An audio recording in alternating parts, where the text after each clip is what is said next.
talking about in about an hour into the show. So I think Cax drinking beers containing comparing genitalia, that kind of good stuff. Yeah, that's off show. That's the pre-show. That was pretty good. Yeah. Show your dick to your doctor. On a good night. What happens in the pre-show totally stays in the pre-show. Exactly. What happens in the pre-show stays in the pre-show. Yeah. But that's the X-rated pre-show. If you guys would like to subscribe to our bonus show, which yeah, you'd hear some stories. Yeah, some shit. All right.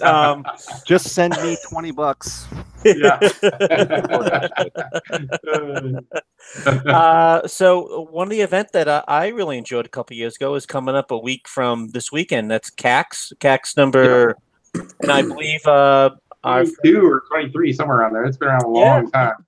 I believe Chris, you are going to the event and going to bring some games along with others. Yeah, if you don't mind, I'll do a quick little plug. So it's actually next weekend, not this coming weekend. So in about 10, 11, 12 days here. Yeah. So lots of different fun things to do. I know there's one guy hosting a Street Fighter tournament again. So maybe Jimbo will try hopping in on that. We'll see. But I've been talking to Wooden Arcade, which hosts the Kong Club on Facebook. And we're going to do a little kind of fun tournament there with all the Donkey Kongs together. So just kind of keep an eye out on a Donkey Kong Row if you make it out there and check it out, post your score. So it's meant to be fun. It's casual, good time. So come out to CAX and say hi. That's right. Absolutely. They're very approachable. If you want to buy them a beer, trust me, they will. Absolutely, you're right. If you want to spend $12, $15 on a beer for these guys, buy a drink. Tell us your favorite arcade hangout moment that you've heard. And then we'll tell you the famous one that you didn't hear because it was awesome. There you go. Leo, you're going again this year to CAX? I am not. No, shit. Okay. It's too far for me. I'll go one of these upcoming years. Too far for you. I seem to recall that. I don't know. There's a certain person who lives right by CAX who made it to Brofest a time or two. Yeah, at least next year. We're going to talk. We need to talk about it for next year. I made it to CAX. I've made it to Denver, San Diego. You got only so many arcade trips. Eagle, Idaho. I get my fair share of the West Coast. Well, and Leo and I were talking about this before the show too. Is it maybe we'll make it out to CAX for the 25th. There you go. Yeah, right? Yeah. It's an anniversary. It's a silver anniversary. Yeah, silver, right? 22 or 23 years, something like that. So I'm gold. Every 4 or 5 years we'll go to CAX. There you go. Perfect. Not to talk shit about the event that we're just trying to pump up, but there's nothing around there, so it can be a little difficult. I mean, I know we had someone gave us a nice ride to let us go get breakfast and lunch separate times, but if you didn't have that, it's you like hotel food? There you go. We got hotel food. Mm-hmm. And just in the last 48 hours, Cool Mo Craig, you guys know him. He's been texting me a bunch. He really wants to set up his Porky game in my Miss Pack. So I had Eek in it a couple years ago at the Prototype tournament, and so this year he actually tried to bring it last year, but it didn't work out. So this year, hopefully, knock on wood, it'll work, and we'll have Porky, which is a game that I don't think anybody's ever played, an actual somewhat dedicated setup. So Porky after the movie, or Porky just? It's just called Porky. I don't even know if 100% the gameplay is it sort of like Moon Patrol. I don't know. I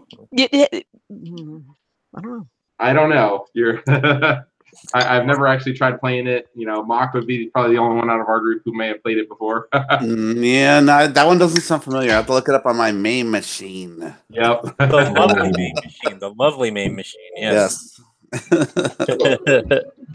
Somebody freaked me out. My son just started a game. I know. I saw someone working on it. What the hell is that?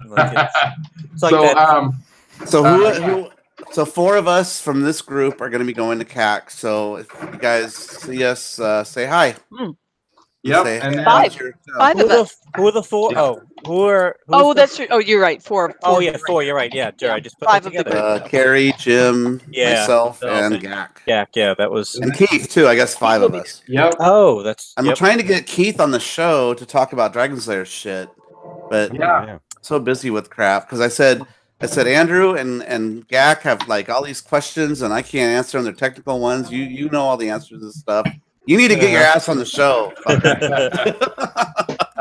So speaking of rare games that not a lot of people have. Oh wait, hold on. One other little plug, real quick. So, Grinkers, we're only 3 months away. Yes. Grinkers, a handful of people have bumped the thread. Some people saying they're blind and they need giant badges, so they can read people's names. What's up with that? Yeah.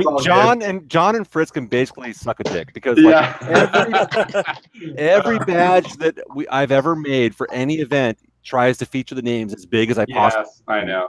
Yeah, don't make the lanyards any bigger. Then you can't see a T-shirt if you're wearing something. The problem is that these anti-social motherfuckers don't want to go up and say, "What's your name?"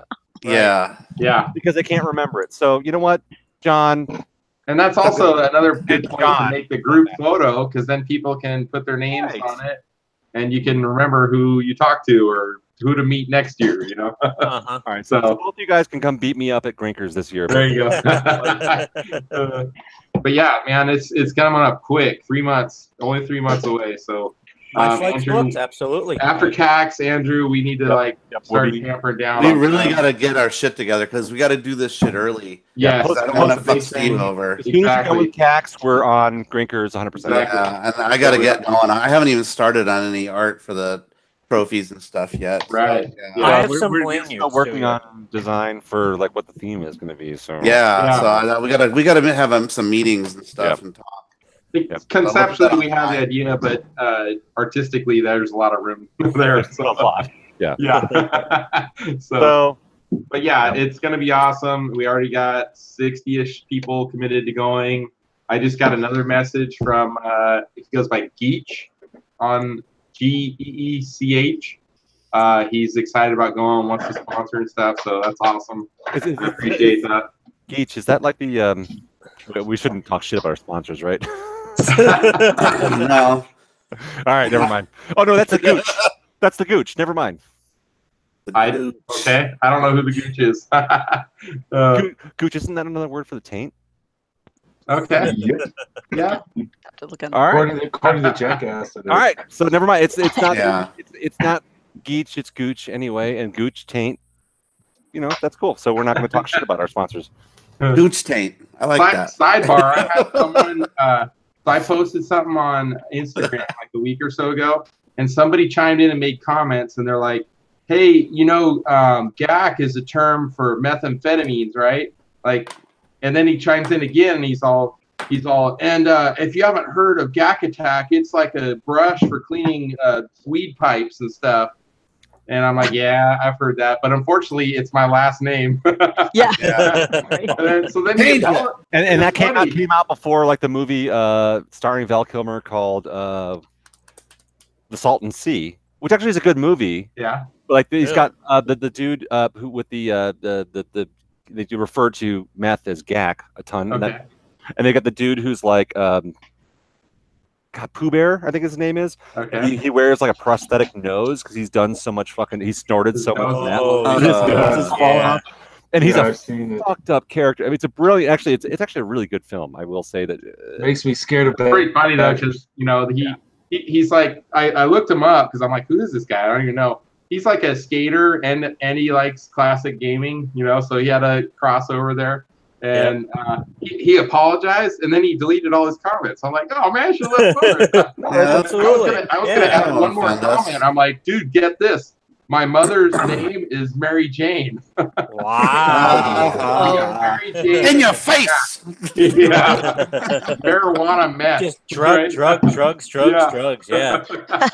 Was it Tony Hawk? Yeah, that's exactly who it was. Yeah.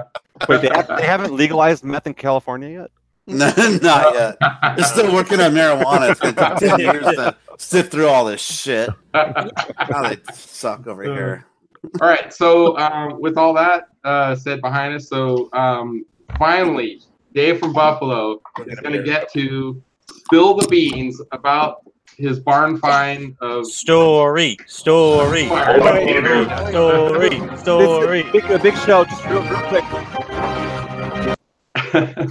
So we've posted this, I think, on the barn find thread Mm-hmm. Have we cross-linked to the thing? I did a Hangout thread. And the Hangout thread also. So potentially we'll have like six or seven people. Exactly. Yeah. I'm wondering if we get one extra. I've got the exclusive musical bit already.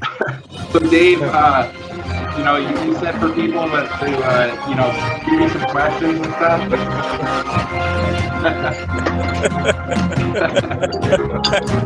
So see, that's why we got to do it early, because another hour from now, Jimbo's just going to be taking. It's just going to be farts and boring comments. It'll just be the sound effect steamroll. Yes. So you say you want to. If you see me turn around and start playing some games, that's for everyone's benefit, not. So Dave, I want to start with the first question, which is really like, how did it actually start? Because I know you made a comment about a Craigslist post or something like that. Oh, what's in the box? Another. So like the very first time you heard or saw anything that eventually led to it. Okay. Before I do start, I sent some pictures to Jim and to Andrew. Any way you guys can present those? Jim, those pictures that he sent, I tried to figure out a way to present the pictures and I can only show myself. All right, so there you go. So cool. So that's perfect. That photo you have right there. I'm presenting to Jim right now. So that's unbelievable. No, because that's the exact picture. That's perfect. So what happened is there was a Craigslist ad showing one picture which is funny. Yes, and it said arcade games for sale. So I called the number. It had a phone number. So I guess I called it. How long ago is this? This was all right. So this was probably like December of 16. Oh wow. Or maybe January of 17. Okay. So I called the number. Hold on a second. I'm making notes here. Yeah. Yes. Get the timeline. Timeline. Hold on, Dave. I saw this and how to get it. So the Craigslist post was. That's a tall can. It is. Can you get a whiteboard and make a timeline for us, Andrew? That's bigger than your head. Craigslist post. Sorry, the date was that? It's probably either December of 16 or January of 17. Maybe I'm gonna call it December of 16 because that sounds. Yeah, that's probably about right. Of course, November 5th, 1995. It might have even been November. So I guess I called this number twice, left a message because it was on there for a couple weeks or whatever, and it said Arcade Games 5, maybe for or Arcade Games for sale. Call the number. So I called the number. So I didn't get I got a phone call from a guy, an older gentleman. I could tell by his voice, and I'm like, he's like, yeah, I got some games for sale, and I'm like, I have no idea where because it's so far from when I called him. So I don't even know where, like, how I know this man. Maybe I met him in a bar. I said, "Oh, you've got some games," or yeah, I might want to look at those. He calls you back at when he called me back like February 12th. All right. Of 17.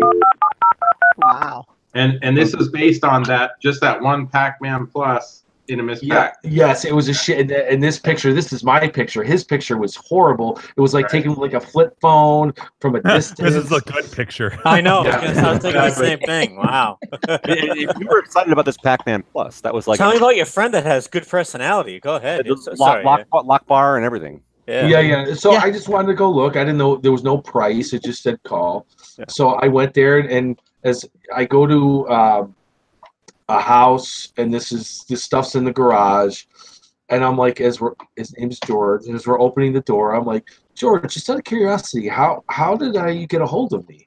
And he's like, oh, I had a Craigslist ad. You called me a couple times. I saved your number. I was out of town for a while. I'm like, oh, all right, okay. So we go in.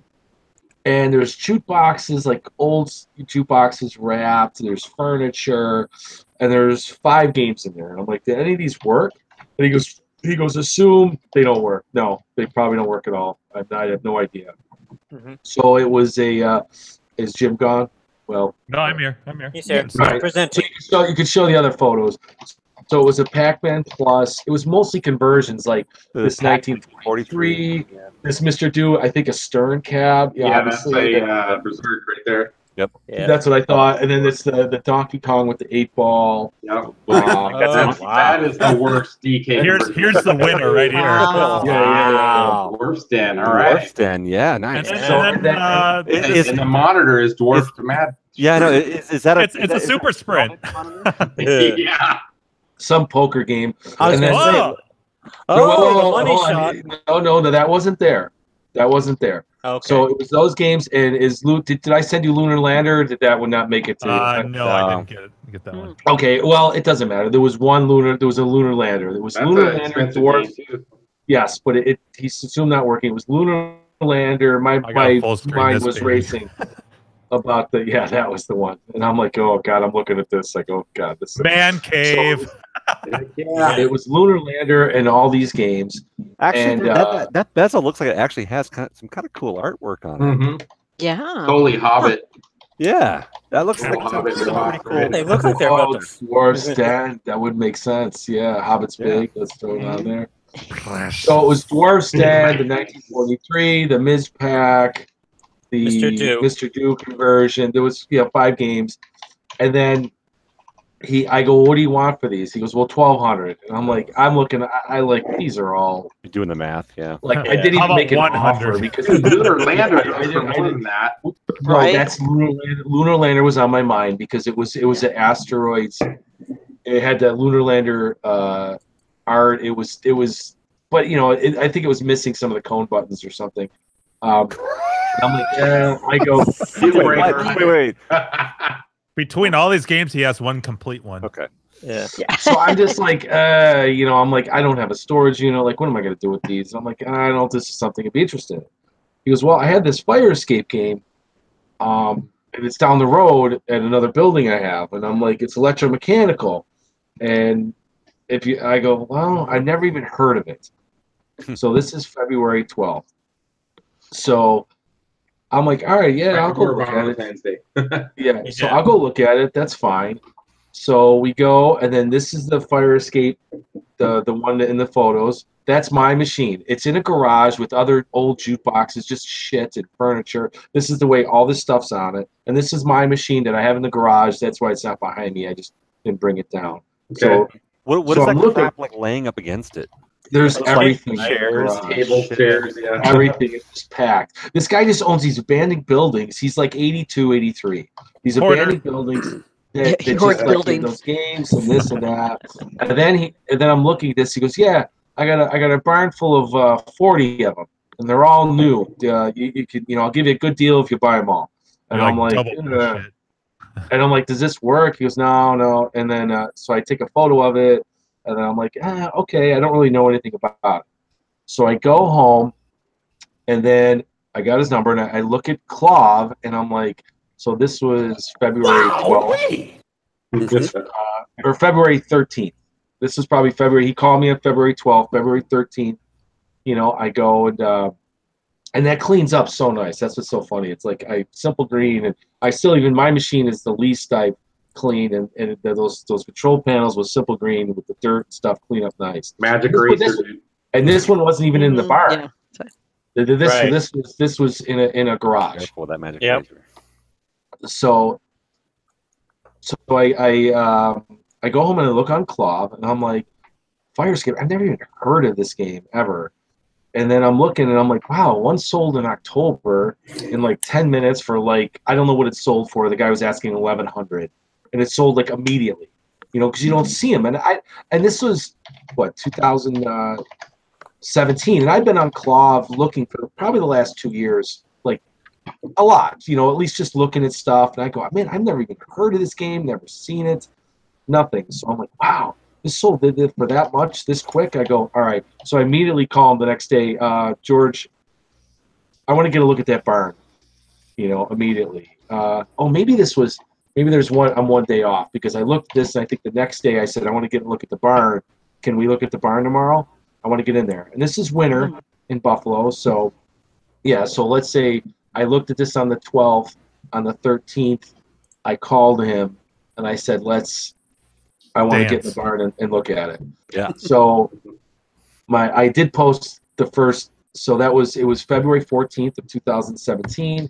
Valentine's Day. My cousin Brian and I went to this barn, and I have photos of it on a cloth. Wait, so you went to the barn on Valentine's Day? Mm-hmm. You did see why. Well, we might have gone out that night. I don't know. This was in the morning.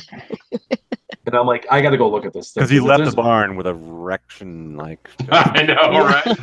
Well, I was still arcade unsure. erection. Punching through his fucking. So I'm asking him.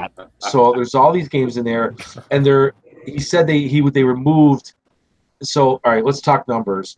There was probably 48 to 50 full games. When I mean full games, I mean with a PvP. Yes, and in addition to the 48 to 50 games, there was approximately, let's say, 27 empty cabinets because these games were made in 1984 in Buffalo. So I'm asking him, like, what is your connection with these? And they weren't all brand new. Brand new, never been used. Is like sitting for like these things, and some of them had damage because he said he moved them 3 times. He kept selling the building that they were in, and then they would move, and guys they paid to move, So they're new old stock for a set amount of years. Yeah, they're not new old stock. And I think a lot of them were. They may have were routed. Played. New old stock. Routed or not routed, or they had small mechanical things, and they just returned and got another one, or they didn't. Because a lot of them were very minor stuff that was even if it said it was wrong. A lot of them they had tags on them, either blue or red. Like the blue were working, the red. Oh, and here's another thing. He said he was. My old guy said he was a machinist. He made the metal part in the middle that the ball is rolling down. That was his, and he partnered with a guy who was an operator, I guess. Okay, and then he said these games were all missing one ROM chip because he said the guy was a jerk and tried to screw him and took the chips out so he couldn't sell them. Dick. Good one. So, and I'm like, all right, well, so we don't even know, like, a lot of them are missing chips. And then I'm like, we open one, we see like mouse bedding, and I'm like, well, I don't know if anything, these things have probably had creatures in it. They've been in this. I think he said 10 years they were in the barn. That's a little unsure. So I'm like, well, I don't know if they all. He goes, oh, only that one had a mouse in it. Like, the others had far worse. Yeah. So besides the let's say 48 to 50 complete games, what I mean, just whole with a PCB, or at least what I thought, PCB, and the 27 empty cabinets approximately. There's just piles of parts, like the play fields, just sitting on top, like in the elements, like there's like by a window, and they were rusted to hell. Do we have don't we have some pictures of that? Exactly. Or is that just in your cloud thread? On the cloud thread, there's tons of photos. Yeah. But millions. So tons of parts, boxes of like a thing of manuals, that nobody even had a manual. I have manuals, and like the first manual, like it's like this thing in a folder. This red folder that's not even the later ones, are the regular manuals, but these were like before. It's just like you got to present Dave or something. Then no, it's all right. It's all right. It's just printed in a staple. Hold on a second. Like, hold those back up. I'll present you. All right. There you go. So. Okay, so this is like it's got like the flyer and the inside of it. Yeah. A folder with like typed up instructions. Yeah. Versus the actual bound fire escape manual, which nobody see. And these things, the staples are a little, but they're there's some nice ones. It's like I've got regular manuals, and that's when, if anyone doesn't know anything about this game, it's electromechanical. It's so it gives like the parts. Explain the game. Like how do you play the game? So many people call it a vertical pinball, where you drop a ball from the top, and it's got these levers where the ball, you're trying to balance the ball and get it down to make it drop in a chute where you're getting the highest score. And then on the third level, you can try and flip the pinball, the ball bearing up into the thing. They call it the bird's nest, and you get a higher score. It's kind of like everyone that that wants one or says I want to put it right next to my ice cold beer, because besides ice cold beer and this, I liken it to ice cold beer, and I would say it's kind of like the reverse. Like ice cold beer, you go from the bottom to the top. That's true. Fire escape, you go from the top to the bottom. Interesting analogy, Gak. Yeah. Nice. But I did sell one of these to an arcade owner in Oregon, and he said ice cold beer breaks down all the time. This one at least is pretty solid. Nice. You know, as far as, that thing is one unit. You know, as far as the electromechanical thing, it's not a lot. It's gonna. In fact, somebody I sold one of the top. The little spring thing broke, and I sent him because I do have parts, and he was the the Neil Armstrong. I go, I don't know if you're the first one to do it, and he sent me a text. It's working. You got it. Nice. It's surprisingly a lot of fun to play. It is. It's a video here of gameplay. Yep. Oh, there we go. Yeah, that's perfect. So you see the controls. And this is pretty bad because I'm doing it probably with my left hand. That ball, that's a solenoided a flicker light effect to make it look like it's kind of like fire embers. Yeah, that's just a regular incandescent, like yellow bug light bulb. Right. It just flips back and forth. Yeah. All right, so you're spinning the knob on the control panel to adjust the fire escape. Correct. Right? Yes. Correct. So it's a direct mechanical kind of feel. Yeah, there's 31 balls on this. So when one falls in, you're just pushing one out. People think there's just one ball. There's actually 31 in there. Yeah, I don't understand why Interesting. so I many. didn't know that. That's cool. The only thing I that's can why think of why did Eric, they put so Harry, many? I polish there's 31 balls, by the way. Wow. I got a lot of balls from you, Dave. Why there's so many balls in This there? arcade podcast clearly has way more balls than Yes. Any other. The one guy in Oregon, a podcast. 31 times 48. Man, you had like 1,500 balls there at one point. Yeah. Yeah, and it was funny because I did dispose of some of the play fields because they were so rusty. I did keep a few, and they were so rusty and they're heavy, and I'm like, what am I doing with these? Like, I don't have extra PCBs. People can't build new machines. I bet someone could figure out a way to get a RetroPie to do this function. Yeah, probably. But they were so ridiculous. They were so ridiculously rusted. Yeah. You know, it was. I did keep a few, but I was just like, it was so much work for me to move them around. Yeah, there you go, Jim. Yeah, those are new old stock stacks of control panels. That's the plexi for the marquee. Oh, okay. Not even using it. Control panels. You know, there's new CPOs. There's the box of flyers. People are, you know. So, you didn't mention this, but see those control panels. I heard of Fire Escape probably 5-6 years ago, and there's an urban legend amongst arcade collectors that I've always talked about the fire escapes, the stories behind it. That there was a guy that you'll fix my story here, but I'll tell my version. So back in 82, 83, 84, somewhere around there, a guy developed a game and had limited funds, and he did a production run of maybe 200-300 machines, and then was going to sell them to a larger company. Something happened, and then they all wound up stuck in a warehouse. Only a handful actually got out on the market, maybe 100, I don't know. And then the story I heard was this warehouse either burned down or collapsed and had major water damage, and everything was trashed and lost forever. That there was 100 to 200 games in this warehouse that are just gone forever. And people have been trying for years to see if they could track down and find out, who might have owned these or where they went, and just by some sheer odd coincidence you stumbled across them, so right. That's awesome. I mean, what's kind of correct my story on what you've learned, I guess. Okay, so after I what was I? All right, well, let me back up just a little bit, but I'm glad you brought that up. These are me taking I love these pictures. Yeah, and I fucking put all those games out myself. I'm there. Fake. It almost looks like someone photoshopped that. Yeah, that's me pulling those fucking games out. Like, it takes forever. The worst is when I took the empty cabinets out.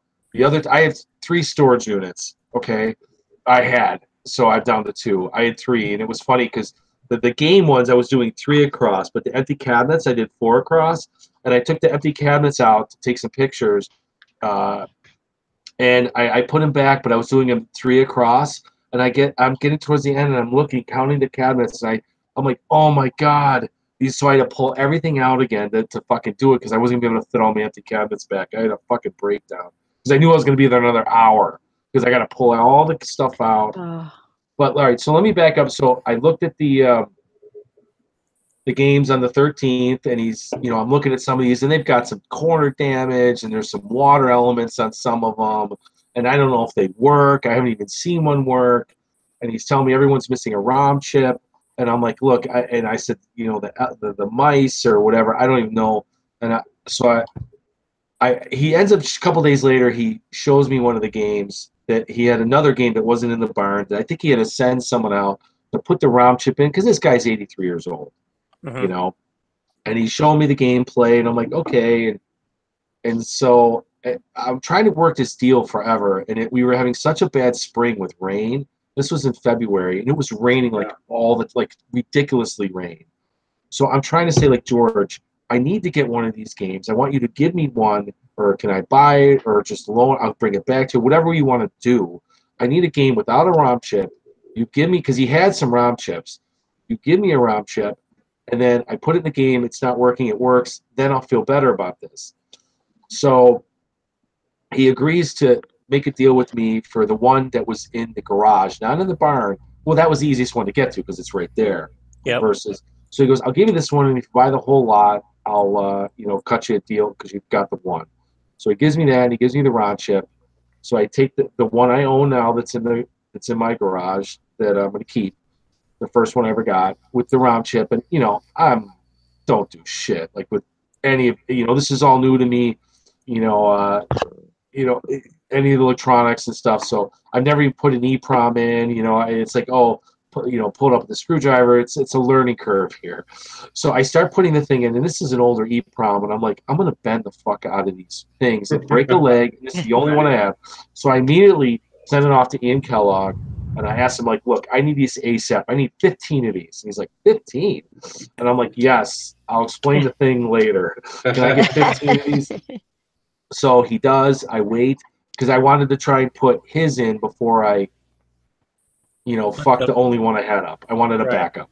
And he ended up having more backups, but it's better with the new ones in because the new ones got, they've been around forever, elements or I don't know whatever. So we put it in. I bring it to my father. Me and him are looking at it. We get the machine working. I'm like, all right, this is working. So cool. We're figuring the whole thing out. Like we thought the solenoid wasn't working right, but it's just an O-ring that they'd all rotted because they're old. You see the new O-ring on this solenoid because if there's no solenoid, there's like a magnetic field, and the O-ring just pushes a little bit closer so it would suck in. That's what starts the whole game. Because we didn't know if the board was bad, but it wasn't. It was just the solenoid O-ring. So I ended up making it, back and forth, and finally I was just like, George, can I give you a deposit? Like, let's just get this deal done. We'll settle on a price. Let me give you a deposit, and we'll decide when we're going to do the deal. And as we're going, doing the deposit, I'm trying to think if he said it then, that he said he wanted to keep 2 machines. I think he might have thrown that later. I was like, like we didn't agree on that, but whatever. Yep. So I gave him the deposit, I want to say in April, maybe, mid-April. And then I love these photos. Yeah. That's awesome. So one lonely one in the distance. Yeah. I wonder what's with that one. The Monty Python foot came down and crushed that one. Yeah. And it's funny when people are like driving, because I'm in the middle of the storage area, and people are driving by to go to their shit. I mean, I'm learning a lot about storage areas, at least in Western New York. They're hoarders that are keeping like old lamps and garage sale items in a storage unit, which I don't know why. And they're looking, I've got all these things set up, and they're like, what the fuck? And I've usually got my Odyssey open, and I'm like listening to Arcade Outsiders or Coin Rejects while I'm here working. And I even bought I'm sure you meant that you were listening to the Arcade Hangout. Thank you. Yeah, I was thinking the same thing. I know. Why would I listen to something I'm on? I'm listening to my own voice. That's true. Are you bowling for fucking fire escapes? I know. What the hell's going on there? Yeah. They look like they're all like the name of a doing documentary. like a military salute. Like they're all It's a Michael Moore documentary. Bowling for fire. Or this one guy is getting married. He's coming down to his wife. That is funny. That's good. But I even bought a generator so I could even Yeah, there's some. I wrap like a. Oh, they sell these at home. Yeah, you your wrap. wrapping job is That's it is amazing. like over the top amazing. Phenomenal. Yeah, that's what Jordan said. He goes, "I've never seen anyone rap half as good as you wrapped it." Yeah. Whoa, So double I wrap? kind of took pride in it. I wanted, people to get it and like not have to. It's like, all right, it's. And how many kids do you have? Yeah. Mm, mm. Good one. Yeah. So, Wait, was that a condom joke? That was his Yeah. tour in Amsterdam. He learned how to, make sure. Look at that Keep it all fucking clean. fire escape thug right there. that was one of the guys. I had like 4 guys somewhere. I get back to the. It looks like promotional work for like a Storage Wars show or something like yes. that. Can you age this photo a little bit so it looks more 80s? Yeah, and you pose differently with your cousin Brian. Like, Well, speaking of which, where's Brian? Yeah, I think today's his Friday. He started drinking early, so I think he's already asleep. I was trying to tell him. I go. You Well, were shit, there. it's after midnight where you're at right now, huh? Yeah, he keeps saying he goes. You gave me barn lung because the barn was like barn lung. Actually, Dave, that was my question. Is because there is like Fire Escape smells different than any of my other games. They all smell. But that one smells a little different. What did it smell like when you first opened up that barn and stepped in there? No, it wasn't moisture in some. It smelled moist. Yeah, and I got better at now that they're not in the barn once they're like a wet donkey. Putting them out in the sun. Yeah. And some I did sell. Like I didn't go through them like I did towards the end, just because I was not familiar. It's a learning curve. Like, I know how to take this out, or like, maybe I'll spray this with vinegar and water and let it sit. Like Carrie's, I will get back to the firebug. Yeah. So hey guys, sorry, I'm just dead tired. All right, great story. I'll listen. Totally understand. Yeah. Good night, everyone. Talk to y'all next week. Night, Leo. Night. Leo. Later. So getting back to I had guys from work help me, and it was funny because I'm telling them, be careful with these. Just pretend everyone's a $500 bill.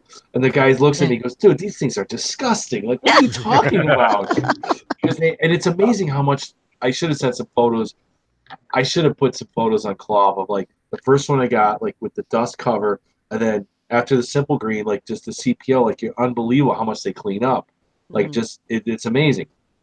So where are we going to leave us? So Brian helped me, all these guys. Yeah, barn lung. You mentioned about him getting saying that he had. Yes, the barn lung. So I got the thing. All right. So what was the date? What was the date you cracked the barn? It was like you did the video. It was February 14th. That was the barn. No, I'm sorry. February 14th was the first time I walked in the barn. The day we picked up the games was May 9th. That's how long it took to do the deal because it was raining, and I was going to try and throw those 5 games in the mix. And my cousin Brian saw some ad in the local free paper for those other games, and I'm like, "Oh my god, I got to jump on this!" And I call he's like, "Those games are gone," because I wanted to throw it all in the mix. I wanted to get Lunar Lander. If I'm getting storage units anyway, I wanted to make a big deal, but those games were gone. All right, so you just blew my question because I want to know whether you bought the Pac-Man Plus with the lock bar and the shitty coin button in the front. I was gonna buy the whole lot for the Lunar Lander and just use the other ones as parts machines. All right, so there was my one question. We had to do a question for the big barn find. That was my question. Did you buy the shitty lock bar Pac Plus conversion? But, and how far into this were you before the wife found out? No, I told her. I said, look, I came on something here, Jules. It's kind of a unique situation. You did and I oh, never mind. Shut up. It's just, yes. So I go. I stumbled on this thing. I go. This seems like this is a rare game, and I go. I'm willing to take a plunge and take try you clothes shopping. No big deal. It's just our kids' college fund. Yeah. But I thought, can you see the size of my road? This is how good of a deal this is. I'm pretty sure we're going to break even, and I'm going to get a Spy Hunter and a Tron out of this. Yeah. No, I got a, what did I get? I got a Tron. I got a Hyper Sports. I'm getting a Marble Madness, and I have a Color Tapper. I've got some pretty good stuff. You did. So and I've got some money. And I've got a lot of dirty shirts and a lot of barn lung myself, and a lot of time. And Simple Green is my deodorant. And well, the first goal. Yeah, Dave, you clean up nicely with that stuff. Yeah, exactly. It's amazing. Little magic eraser. Yeah, Simple Green magic eraser. You're perfect. You're in good shape. Yeah, exactly. Dave, I think No more armpit hair. Takes care of unwanted body hair. Yep. Yeah. It's just like Nair. Yeah. I think the first goal at the end of the day is that you recouped all of the money you spent on everything. I don't know how many months or a year or how long. I know. I stopped keeping. I had this nice little logbook which is sitting next to me, and I even stopped writing in it. I was like, keep track of sales. That's like any arcade project.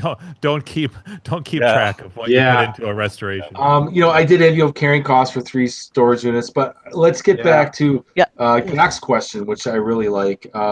So as I read between the time I decided to do the deal, I picked it up. I had 2 days of picking this up, or 3 days, and it was a 26-foot Penske.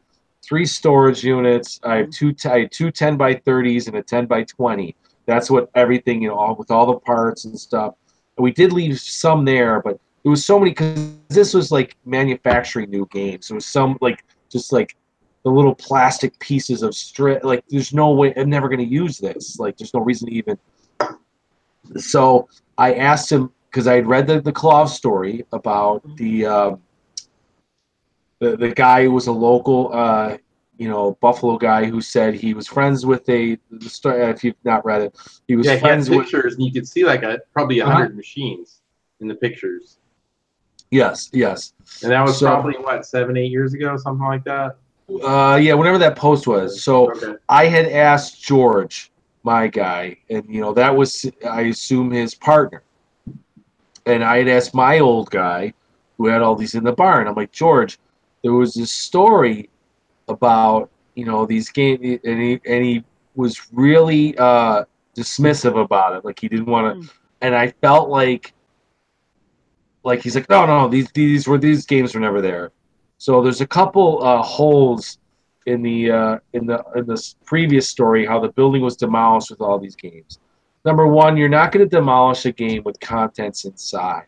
Or demolish a building with contents inside, because you don't know what chemicals are in there. They're not going to do it. That building has to be cleared out. And I felt like he was being untruthful. I think what happened was, when that old guy died, my old guy, Scorn, went and took all these games. And these are those games. Third thing is, there's not going to be, 2 stashes of these where they split it down the middle with empty cabinets and everything. I don't think so. These are those games, and they looked better when they were in that warehouse, because he didn't move them 4 times, and they weren't in a barn. Yeah, they looked all pristine with pristine corners or whatever, and all lined up with the cabinets. These are those games. I'm like 90% sure that these are those games from that barn. And someone just thought the building was demolished with the contents because they never heard of them anymore, and he held on to them because he didn't know how to sell them, and he didn't want to pay, to a newspaper ad, and nobody gave a shit about him before. And he would sell one on, one off. Like, he sold some on Canadian Craigslist. You know why? Because he had a relative who lived in Canada. Or not Canadian eBay. Canadian eBay. He sold it because somebody. He listed it on. There's a guy up in Canada, Pixel 8. Rob. Yeah, that's Rob Ross. Rob Ross. But, yeah, but he didn't buy it. Bob Ross. Yeah, exactly. He did the art for the game. He painted the artwork for the game. Rob Ross. Happy trees. He restored his games. His fire escape. You don't know where he got his at, though. He got it he didn't pay a lot. His was toast, and that's not his. Was bought in Canada, I think. It wasn't. So he had a few, I think, that weren't in the barn that my old guy, sold. George sold, but I think almost 100% that these are those games. And it doesn't make you think about it. Like, they're not going to demolish a building, number one, with the contents inside. They're going to empty the building totally.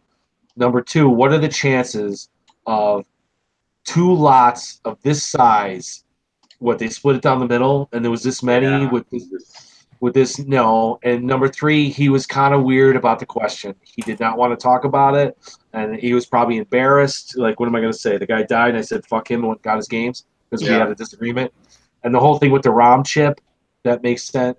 So getting back to what you said about the company trying to distribute it, the company ICE, which developed Bubble Do you know what year the game first came out, roughly? 84. 84, okay. So ICE developed the bubble hockey, the Czechs bubble hockey. Right. So they were the original ones that were going to distribute it. Fire Escape. The reason why I know this is because some of the parts with the micro switches where the ball falls were mailed to ICE. They have it on the box. So, and in fact, when I was at Grinkers talking to one of the techs there, he was like mentioning the board. He goes, "Yeah, it's a real simple board. It's kind of reminds me of the bubble hockey, which I've worked on." I'm like, because they were both made by the same company. And some of the boards were produced by a company called Moog or Moog, I forgot how to pronounce it, which is in Western New York here. Yeah, that's the storage trailer. And then there's the one odd game that's the yellow one.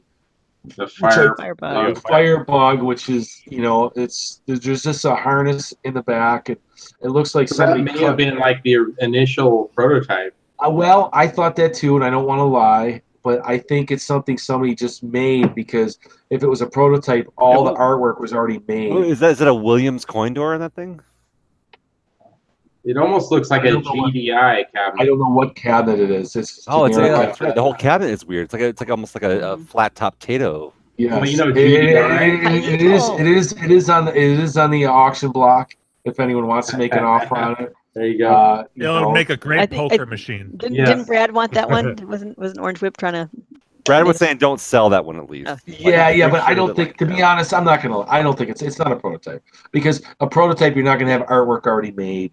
It sounds like a cabinet, though. It's a weird conversion cabinet, yeah. Yeah, it could have been the first cabinet they tested it before they actually got the production cabinets. Because like the whole control panel is completely different. It has artwork on it.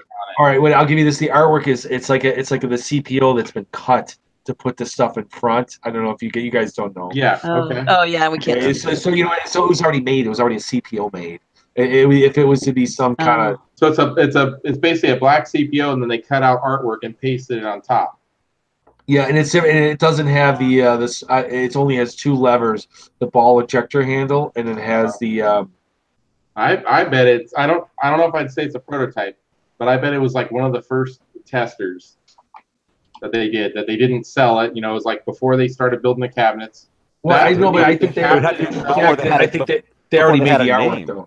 Yeah. They already had that. They had a CPO design. I think these were just cut off the original CPO, I believe.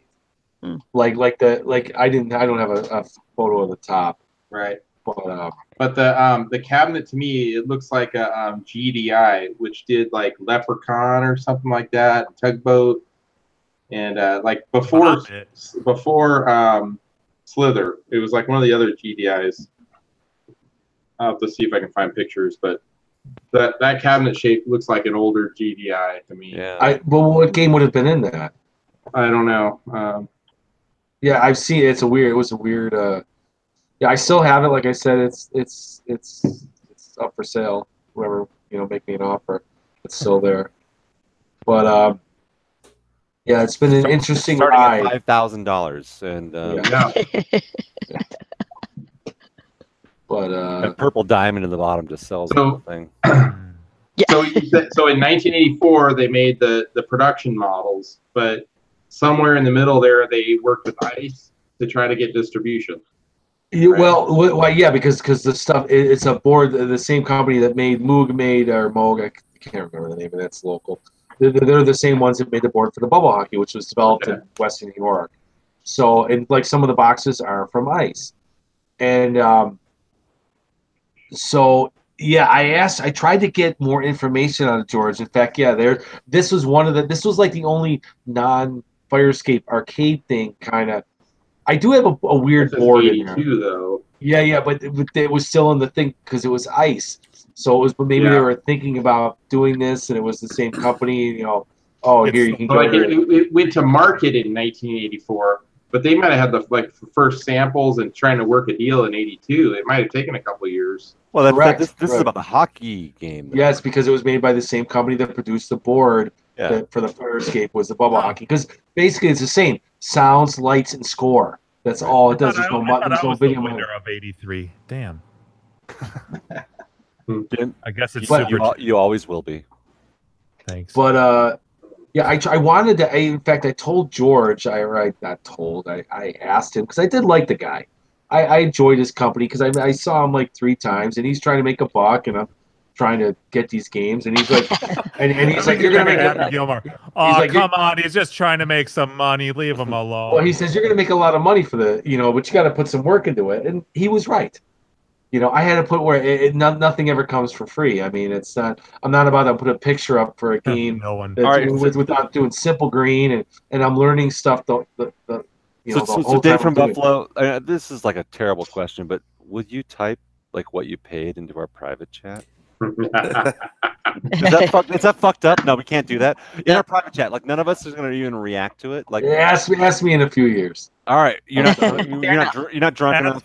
Drunk at Grinkers. Yeah. But all right, so there's Grinkers and get that number out of you at some point. But I do have parts for this, which is amazing. Like, keep that picture up, please. I love how you just change the subject. Yep. No. So all right. So there's the 3 handles in here, and the left handle, that's the ball ejector handle, which is actually soldered. It should probably be welded. And those handles, funny or not, they're just faucet handles. They say H or C on them because they were for a faucet. Yes, exactly. So a lot of those are broken off because they should probably be welded more than soldered. In fact, somebody had put a putter head on, and I sold one to a guy because he's like, "Do you have any original handles?" I'm like, "I do," because I have other ones. And so yes, I do. And in the middle 2, I had so many because I got parts for like manufacturing new machines. I don't have extra PCBs. I had enough PCBs. So like there wasn't piles of PCBs. So that Fire Escape marquee, I got stacks. Some of them are, broken because it's real. I don't know what you call that plastic, but some, a little simple green, and it looks like I'm like, oh, this looks way better than the one that's in there. And the border around that, but if you look at the border around it, that's black electrical tape. That's all that it's to cover like the wood or whatever that's going over there. But the 2 handles in the middle, the 2 red handles, the handle direct center that controls the whatever you call it, the levers that the ball, you're balancing the ball on, and the right handle Fire Escape. Yes, and the right handle is just a lever with a spring. When you get it down, if you're lucky enough to get it down there, you just bop it over and you try and want to get it into the get it in the free ball spot, whatever. If you make it to the bottom there, but where that lighted on the upper left there, that lighted it says like game over, high score right over there. I have new old stock of those. Somebody wanted just the plastic cover, a good friend of mine, and I brought him this. He goes, "Do you have any extra plastic covers?" And I have new old stock of those. And I'm like, "Look at this." He's like, "Holy crap." And I said, "Do you even have a manual?" And he's like, "Only the one I printed off the internet." And I'm fortunate enough, I have a cousin who owns a powder coating company, so I have powder coated the red handles because the paint was, some of them, it's flaking off on some of them. It is, well, on all of them, it's flaking off because it's from '84. That center tap, I'm pretty sure, is a handle off of an outside faucet. Yeah. Of course it is. Yeah. Yes, this is all plumbing supplies. Which is actually, but that makes perfect sense for the theme, though. Like that's brilliant. Yes. That should not be a. What's funny too is some of these where that says arsonist, fireman. I'm learning in some of them. None of the lights work. Yeah, they did work. Whoever put it in, all the fucking wires are reversed, and I do it, and the lights worked. I'm learning. This was. It was. It's just weird. In '84, they came out with this, like, oh, video games are hot, or this wasn't a video game. I mean, I don't even know if Ice Cold Beer did. It probably didn't do well back then. Shit, this is the same year Punch Out came out. Yeah. Well, and the other thing, this was a redemption Yes, that was the original. I think because I asked. I said, "What's this here?" And George said, "Oh, we were originally going to have it to do tickets. Tickets as well. You could have a ticket function." Yeah. Because that was this little plate is where Carrie put her credit button. Well, no, a guy who bought one off of me who went really crazy restoring it. He actually sold it to Nick, Slick Nick, and he did a great job. And the guy does great work. Was this a diamond plate guy? Yes. And I thought, not to be confused with Griffin. Not Griffin. Rest in peace. Yeah. But I thought it was the other diamond plate guy. It was really good what he did. We'll say Joel's name, even though he doesn't come on here anymore. Yeah, Mr. Plate. Yeah. Yeah, but he did a great job, and it was unique and it looked great. But that's a perfect spot actually for free play. That's where he put his. Yeah. And like I said, I sold one to a guy in Oregon, an arcade owner, and he says it gets tons of play and he loves it. He actually had plexi made to go over the CPO to cover it. Keep it original. So, just thinking ahead, we were talking about Grinkers earlier, at least slightly. I mean, is Fire Escape going to be a Grinkers tournament game this year? I'm on the bottom of the totem pole, guys. Yeah, I'm for it. I mean, and actually, let me follow that up with a potentially awkward question. Dave, what is your high score at this game? I suck at it. Gak's kids probably beat me for sure. All right, then it's part of the reason why I asked. Is like I know the Seth was like fucking going. Yeah, he was good at it. Ape shit at fucking Fire Escape. I probably gave my freaking kid like $40 to play that game. Give him $40 to play Street Fighter. Yeah, right. You know what's good about it? It's a game that if you're not in arcade games, everyone likes it. Like I had people here watching my house when my wife and I went back to New Hampshire to Fun Spot, and they go, "Dude, that game is awesome." And they go, "Oh, I'd like one." And I'm like, you guys are young. I don't know if you can afford it. I'm like, I need to make some money on this. Like I can't, it is what it is. These things start at like $3,500. So yeah. Whoa. Yep. But yikes! I mean, you gotta. But so if I was ever to have one to trade one, I'd be looking for a nice pinball machine. It's people. This would be like Adam's Family would start. Yeah, right. That would be your. Shut up. That would be your. You're laughing, and people are when I put this. People who don't on Claw, the coolest of video games, people responded, "Oh, there goes the market." But when you only had a game that maybe, because I said, all right, think about how many have you seen ever before my thing? Yeah, I've seen pictures of maybe 3 different machines. Yeah. So I added 20 or 30 into a market of what? 200 machines? Maybe.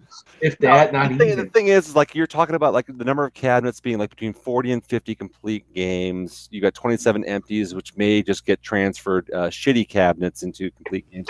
But the thing is, like, this is not breaking the market. Like, all you've done is you've made the market more available, and actually you've increased demand because you've got a story now that goes along with these games. Well, this is the rare exception too, where a rare game that doesn't suck. Yeah, and it's fun to play. I mean, this absolutely falls in the same categories. You're gonna get another one, bitch. I'm it. Yeah. So, I mean, this absolutely falls in the same category as Zeke's Peak, Ice Cold Beer. This is a very unusual game. It's a great So my kids love it. My kid's 5. My kid's 10. My dad's 70. It's intense because you hear there's like a heartbeat sound in the game, like dun, dun, dun, right? Well, and the siren, the going on at the same time, right? So I mean, this is a totally unique arcade game, and all of us have arcade games behind us, right? Mm-hmm. But it's the special ones, it's the unique ones that stand out. Like this is a very strange and unique game, and it's fun to play. It's challenging.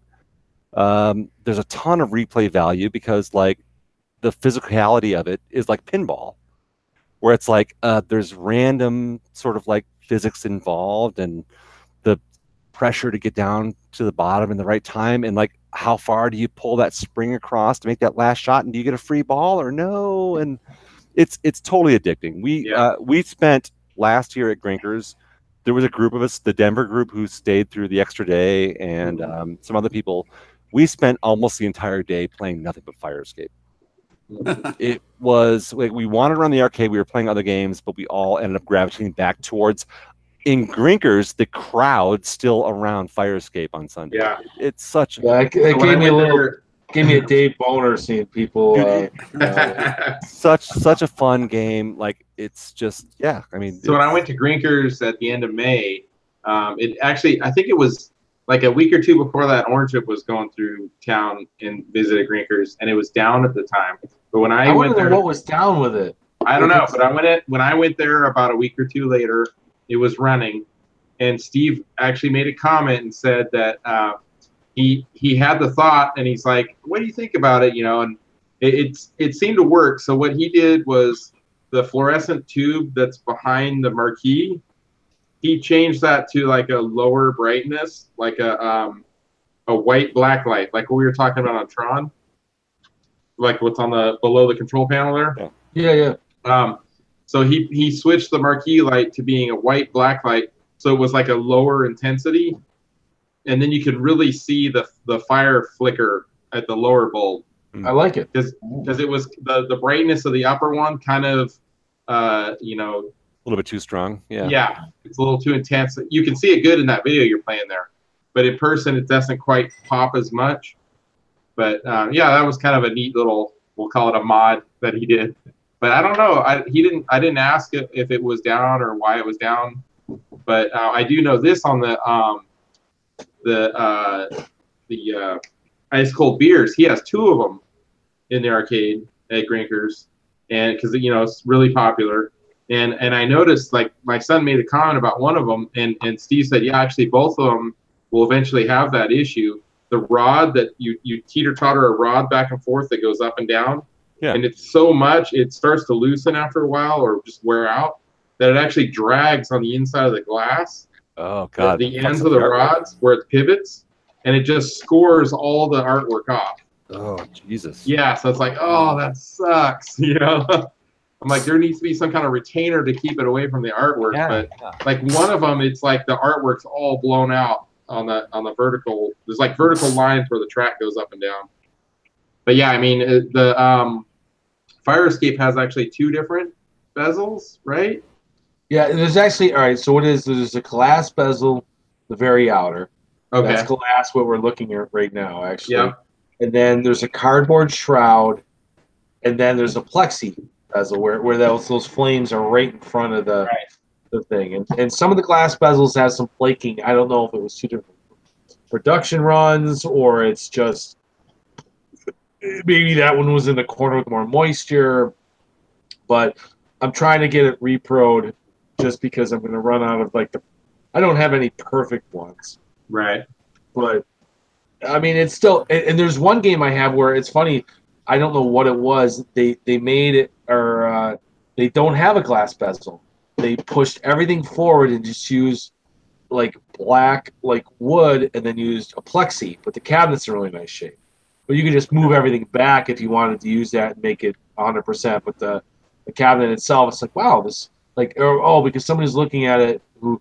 Like, why is this one so forward? I go, this is the only one that's like that, and it's got a different sticker in the front on the plexi. It doesn't have the instructions, so it's kind of unique in that. It must have been like one of the first runs or something. Interesting. So I linked in our chat and then on the IRC also.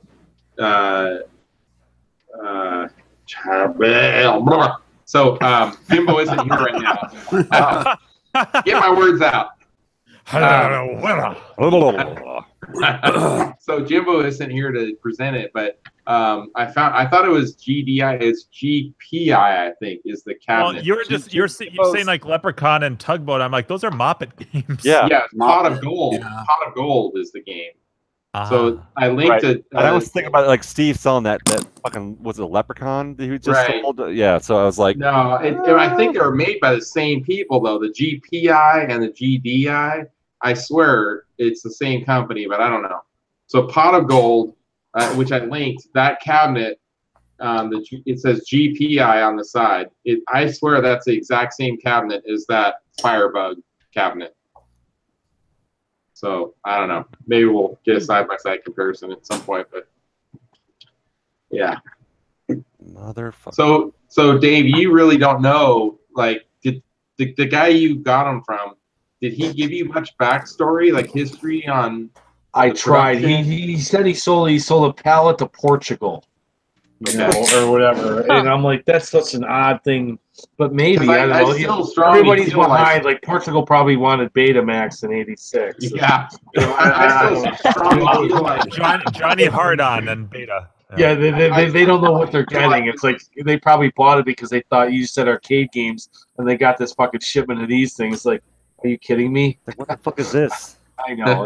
That's the only thing I could think of. It's like, it's coming from America. I feel like, though, that maybe, I just, because you don't see it anywhere, like maybe 300 were made. I swear. Yeah, I don't think many. Like That's what everybody. Maybe 100 of those actually went out on market. Between 50 and 100 went out on the market. Oh yeah, they and the rest were in that warehouse, and they slowly got. I bet a lot were damaged or lost or something happened. I know. I think they all got damaged when my guy moved them around. Yeah. I think they were sitting in a warehouse, and then that old guy died, and then he took them. So if we just talk cabinets, you had like maybe 70-ish, somewhere around there, 70 to 80 cabinets. Like do you think there was 100 more that potentially were lost or damaged or?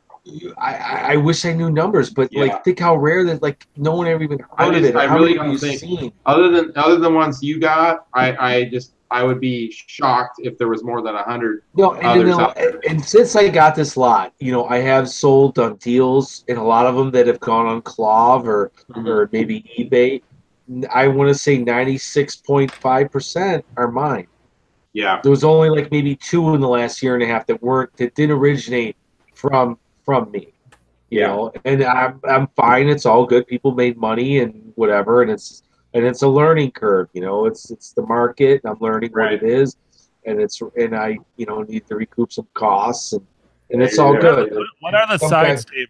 Is it laminate or vinyl or just painted or what's painted? It's painted. Yeah. Oh damn! Wow, that's painted, and then those are what do you call those? Stencils. Stencils, yeah. Yeah. That's why, like Rob Ross, like he did a full restore on his because his was it was damaged. So he literally Bob Ross. I know. So Rob is amazing. Yeah, there you go. He modded his out too. He put like a I don't know, a fire helmet on the top and like a fire phone on the front, and the one guy who did mod a hose out the side and Slick Dicks. He put the I want to say the gumball, the red light on top. And he was almost going to, which he didn't do, but he did tell me he thought he was going to attach like a smoke. So it's smoke when it's like, I'm like I thought that was pretty cool. He didn't end up doing it. He was probably like, whatever. But the light was enough. There we go. So I always have like big plans and thoughts, and I execute like 5% of those. But I got a couple of them from you, and I really appreciate that. And I have an empty cabinet. Like I'm transferring over from like a mostly damaged cabinet to a really nice cabinet.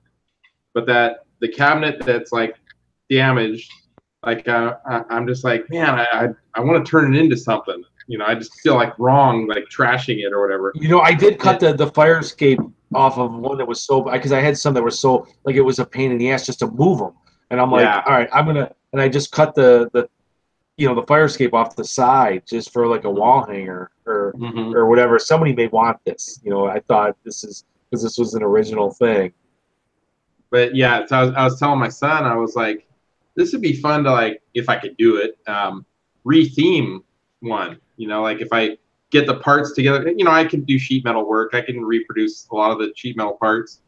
But I'm like, if I was to do it in the appreciation of the original game, the Fire Escape, like I would do, if you want to call it a sequel, but to me, it would be some kind of like underwater theme, like Diver Down or Ocean Treasure Find or something, like make it, instead of all red and fire, it'd be all blue and ocean and sharks and stuff, but the same game. It'd be like basically identical game.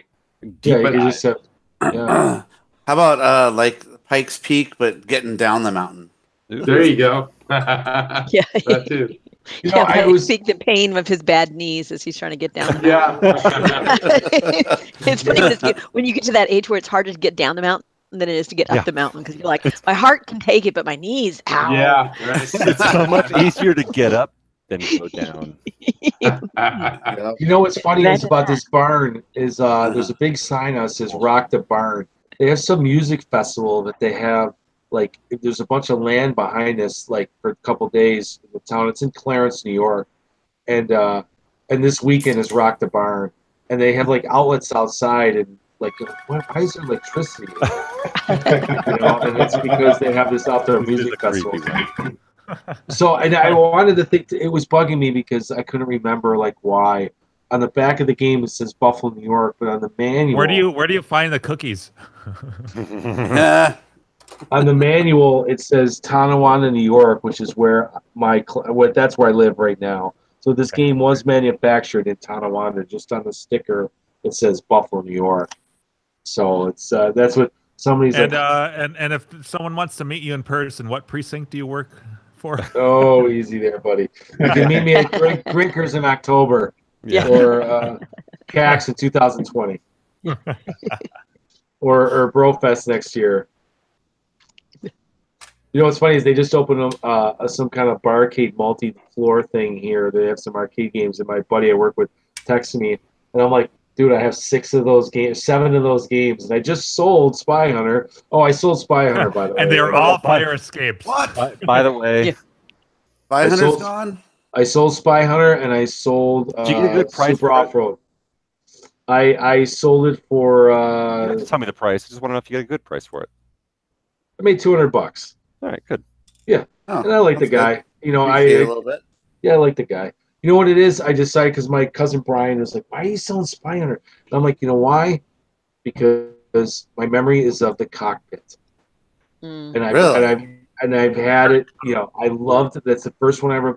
I always played cockpit. I barely ever played the upright because I was the same boat, same here. So I'm like, I like it, but I want a cockpit.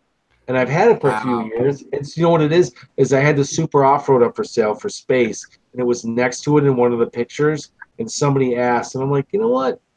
I will sell Spy Hunter. I don't have the space. If I had unlimited space, I would keep Spy Hunter. It depends on your room layout. If I had unlimited space, I never would have sold you Spy Hunter. I know. Oh, just to put it back, some of those play fields, that's the guys, they use the play fields to cover up the window. Yeah. And then there's the box of manuals. Yeah. Well, I'm just going to go back for a second where you're there. You go. There it is. Isn't that funny? Yeah. That's those are still there. Funny, like, to the untrained eye, someone would walk in this place and go, "What a bunch of what junk. a shithole!" Yeah, exactly. No, that's what the guys Next I was working on American with. Hoarders. I threw so many of those. Or American Restoration away just because I'm like, I can't move them anymore. And those if you have any more playfields or parts where they're like you're borderline throwing away, let me know. Well, they're so heavy. Somebody does want to. They asked. It costs a fortune to ship. Yeah, I'm gonna say, even if I put a price on the few playfields I have left, it's the heaviest part of the game. It's gonna be $75 to ship it to the guy. I'm gonna do a dubbed version of this video, Dave. Oh, I can't wait. I hate jump ropes. Are you gonna do Hey Vern? Hey Vern. Don't make me jump rope. I was gonna approach Dave for a fire escape, and then Carrie got one. So you're all set. Carrie has like the ultimate Jimbo lair bait. Well, now I don't even have to say it. I just think it and like, oh, Carrie's gonna get one. I was gonna bug Dave, but I play it in MAME. I was gonna say that. I wanted to start off at one game that Steve can't play in MAME. Yeah, I was gonna say. No, I really think that like we should think about Fire Escape as a game for Grinkers. Yeah, that's this year. I agree. We'll talk offline. I'll wear my T-shirt. So Dave, without we're not going to talk dollar amounts, but the seller, did the seller have a price in mind, or did you just throw out a price? Oh, good question. That's a great question. He had a price, and then I negotiated down. I was really trying to get for a lot less because I was really nervous that half of these weren't going to work. Yeah, I was like, I knew nothing. They were all missing that chip. And it's not just like the cost of buying; it's all the moving, all the hours. That's why you see all of these ads where people are like, "I'm only selling the lot. Yes, I'm not selling individual games." Yeah. It's a hassle. That's the exact same thing I had when I had my console collection. If I and Dave's nice enough to not to be doing the individual ones. Yes, major amounts of work, especially. I mean, honestly, the detail he puts into padding those things, man. I'm like, holy shit. Yeah, I know. Cardboard, blankets, cardboard, another blanket. You could drop one off a building. It was a freaking workout to unwrap that game. Yeah. It was like, sweet. But you appreciate it, though. Dude, no, totally. $100 in padding on this thing, you know? I know, right? My entire garbage can was filled with the with the wrap. All right, so you guys laugh. appreciate it, though, when you get a game like that, though. You're like, oh, thank God he wrapped it like that. If somebody's spending thousands of dollars for like maybe game, I want them to make sure it gets there good. Yeah. The least I can do. Let's say maybe in a couple of weeks I'll have an unwrapping for you. Ooh. Are we talking about condoms? I'm gonna do it like extra. I'm gonna do it like 20 minutes, 6 layers. Mine's just gonna look. It's gonna be like layered in like bags of marshmallows. Just like we're gonna roast these. We're talking about condoms, right? Is marshmallow a brand of condom? It is now. There was so much crap. One that wouldn't sell very many. Yeah. For you smaller fellows. Yeah, for you boys. Right, exactly. For those of you who want to protect your softies, use the Marshmallow brand. She'll definitely, after you put this on, she'll want some more. Yeah. It'll protect you from the marshmallow cream. So Dave, once you finalize the price and everything, right? You like how many? It had to have taken more than a day. It was like 2 or 3 days to move all that stuff out, right? It was 3 days. The first 2, it was funny because I had a 26-foot Penske truck. I'm sorry. So what was the first day you started? So the day you made the deal is May 9th. Well, I made the deal, whatever, but that's the day we decided to pick them up. All right, and so the day you decided to pick them up, you're like, what was that date? May 9th. May 9th. And those trucks are not cheap. I mean, I take those to Grinkers. Well, I'm also Buffalo. Did you take the lift gate or the ramp? A ramp. Okay. Ooh. That's a little cheaper, but man, that's brutal. Yeah, and that's why I got guys from work. Yeah. You know, I'm like, I had two of those so freight trucks. You were moving games from May 9th, 10th, and 11th. Actually, I think I just did it. We did it 2 days. I was hoping to do it in one. I did it 2 days, and then I rented a smaller truck because I told them, I go, look, I can't get all the parts, and we still had some games. So I rented. I can't remember what the other size truck was. It wasn't that small, but it was smaller. I mean, you're approaching $1,000 on a truck rental. You know, just to move it out of there. Not even talking your hours. No. I'm not thinking. It wasn't 1,000. It was baseball card. Oh, football cards. I mean, 2 trucks, 3 days. It was a lot of work. It was a ton of work. Did you keep those football cards too? Are there some prices? I know. I for some reason I felt guilty about taking weird stuff that was in there that wasn't part of the deal. Like, I wasn't. What there wasn't really. I kind of want to take the fire hose. There was a fire hose rotting. Oh, would totally put those inside. Yeah. But the flat hose, you can just roll it up and put it. You know what was funny is he said he wanted 2 games, and then we left, and then he came back, and the guy's like 82 with his old buddy, and they took the 2 games out of the barn. I don't know how the fuck they did it. I'm like, it was because we could barely get through the door. The one nice thing was the truck. We put the ramp right into the barn, and we came. But I had fire escape shoulder from pulling all the fuckers out. You better coin that. Is that a thing? Yeah. Dave gets a quarter every time you say that now. Yeah. Yeah, it was a lot of work, and then I'm trying to think if I left anything that.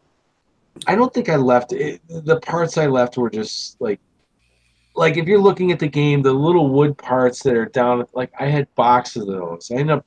A lot of them are in my dad's garage. I'm like, why are you keeping these? Because you think you can use it for like a train layout. I'm like, I kept like 12 of everything. No one's gonna need one of these unless you're making new ones. It doesn't even show. I had a bunch of the metal things in the middle, for the fire. Just I took it to scrap because it's like I have no one's gonna manufacture new ones of these. There's no way. It was just and then the play fields that were rusted as shit were really bad. All right, I gotta let my dog in, so keep the fire escape talk going amongst yourself. My wife just said, she goes, "Let the dog in," and she took a big dump everywhere. This morning was horrible. Well, who let the dogs out? Yeah. Well, we went to Beck, and then my dog was off kilter because we got late, probably slept, and diarrhea all over, which I had to clean up. And my son looking at his iPad, ran to the corner of a door this morning, and then I'm like, "There's more diarrhea on the floor from the dog." I'm like, "What is good today?" Oh, what a day! Yeah, you're cursed, buddy. I'll be back. Okay. So Carrie, out of our group here, I think you and I are the two that currently have one.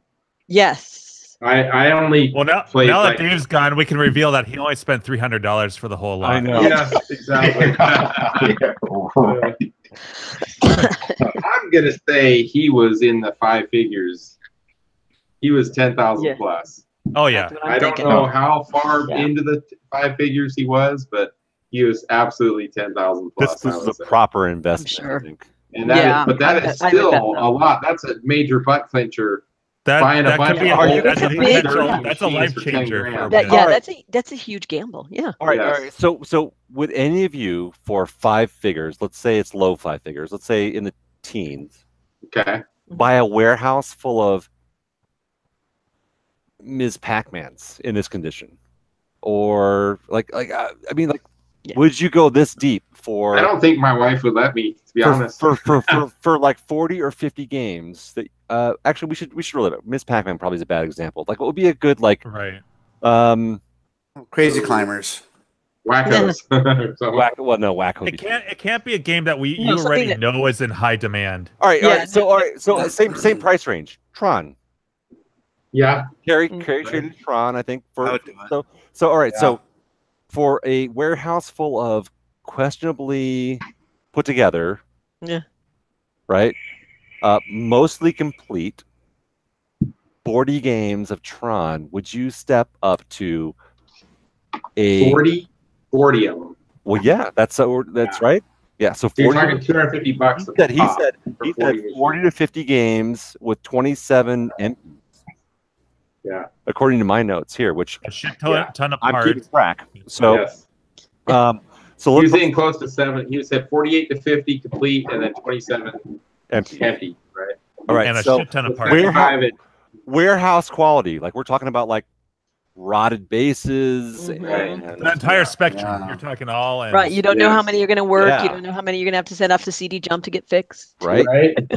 how many PCBs there are total? Shout out for and actually you know going into it, set up 3 storage units.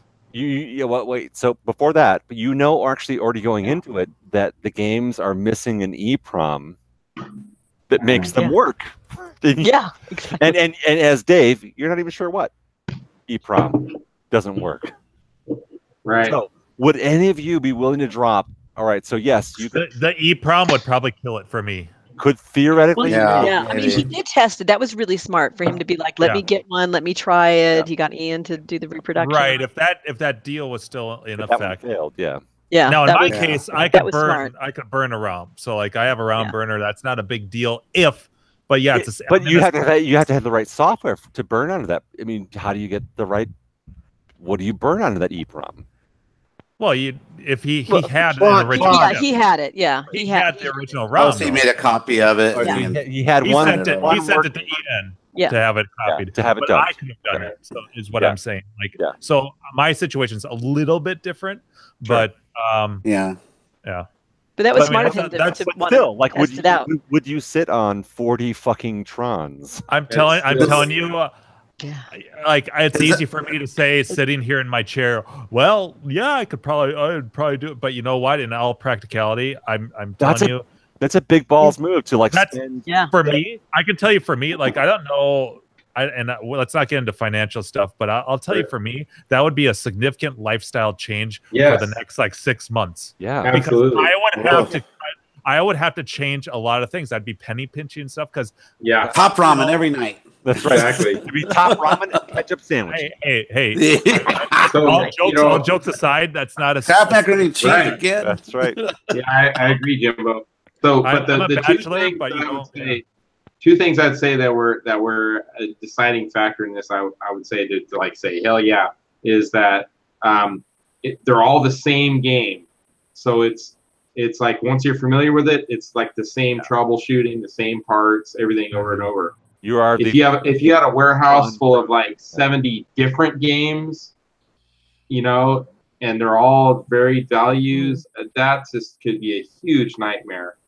And then the other big thing is that you knew this, you know, with a little bit of research, this is a pretty rare, mostly sought after game, and you know you're going to be able to sell 20 of them, let's say, and should be able to recoup your, let's call it investment, the money you bought it for. That's a good point though. So like maybe ice cold beer is a better one-to-one than Tron. I mean, price range, I think they're pretty close. The unique game in that respect. I think there's probably a bigger mark for ICB than there is for Tron, just because people want that unique game. So and I don't know if it's ice cold beers on a $2,000 game. Please tell me. You know what though? It's $1,500 plus. Yeah, goddamn it. Not to cup Dave's balls too much, but I gotta say that Firescape looks way better, like cooler than fucking ice cold beer. You just see this slate of holes. Yeah. This has like depth to it. It's got like a 3D look to it, and I love the light. I don't know, something about the light, like illuminate, like it just looks fucking cool. It's like Tron. It looks fucking awesome. Right. It's a much better presenter than ice cold beer. Yeah. Yeah, it's funny. I actually I sold one of my pitch and bats this evening, and the guy and his son came over, and I turned on the arcade, out in the garage, and Firescape was the one where.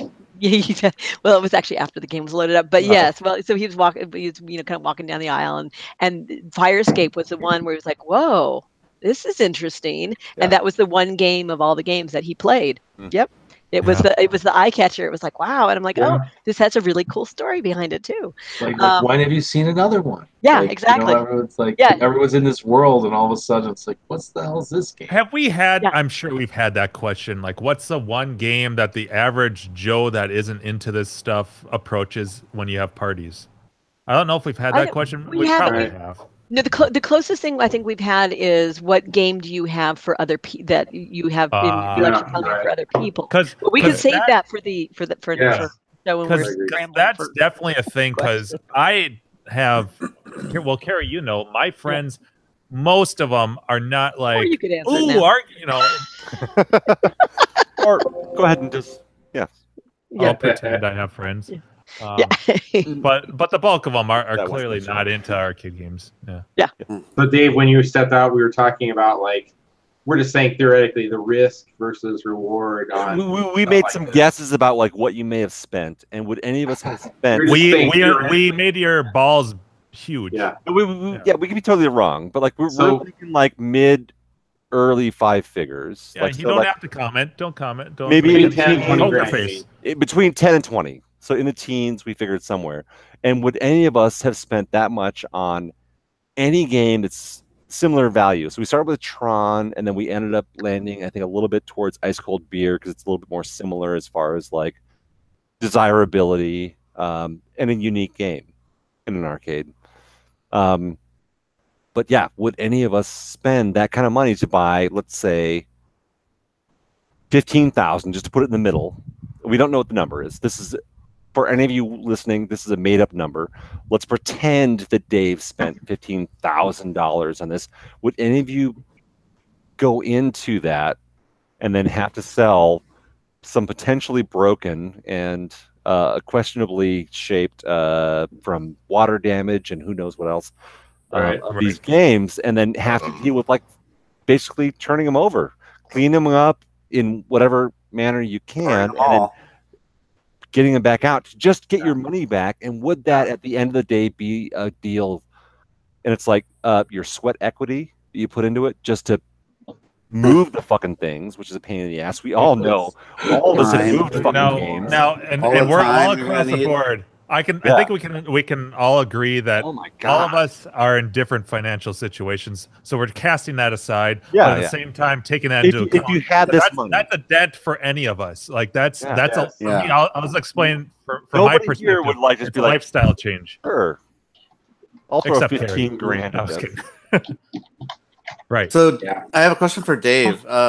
Did you get really good at restoring these by like near the, you know? Yeah, I feel bad. I feel bad that the first person that bought the machine did not get the machine that Kerry got. No, he got a beautiful machine, but you could do more. Because I didn't want to touch. I didn't want to wreck anything. I wanted this to. You know, I did not want to. Carrie's special. Yeah. She gets like the awesome one. Well, no, I'm just saying, Carrie, because she's a girl. I went a little girl crazy on her. Loving, reactor loving, iRobot having. Oh, here we go. This hobby is not sexist at all. You gave her the best machine. She had boobs, didn't you? We have 200% more women on this show. So Dave gave her 200% more fire escape. Yes. Well, I didn't polish the balls. That's towards the end. No, you know what it is? The ball stack. I have a theory on this. That's the ball stack is however many tall, 30 plus, and it's because it needs to be a continuous ball that drops out the top, right? Correct. But it leaves the bottom, but it needs to come out the top. And rather than them putting some kind of thing that moved a ball all the way up, they just stacked. They filled the gap. Correct. So let's say it's 15 inches tall. They just put however many balls that filled that height up. Yes, always there's two spring-loaded things. There's a spring-loaded thing at the bottom and one at the top.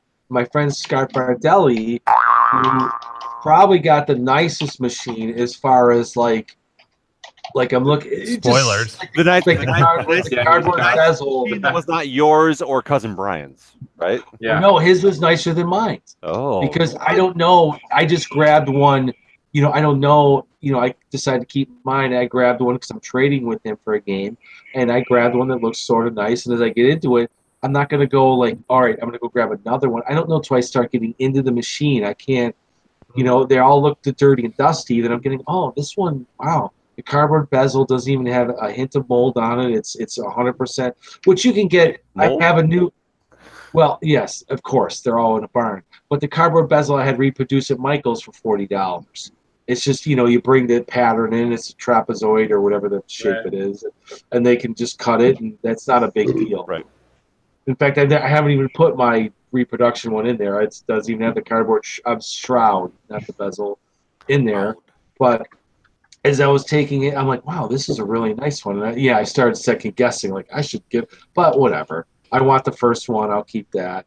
But his top spring broke, and I have parts, and I'm like, I'll send you two. And he got into it tonight, and the spring little mechanism I have was in these little I don't know what you call it, that white plastic or whatever. It's not plastic. I don't know what it is. It's like hard. Maybe it is plastic. But the spring it's already in this. It was made for the bottom mechanism, but it's the same thing that's on the top. I'm like, you're gonna have to. Nice one, Jim. You're gonna have to cut this out. I'll get to check it out here in a couple of weeks. But he did. He goes and he sent me a text. It's working. It's the same mechanism with the spring. His was just rusted, and it was from so much play, because he goes, my kids went bananas, and he goes, I've got all these games. He's got 4 kids. He's got like 25 plus games or whatever he's got. He goes, they all want Fire Escape.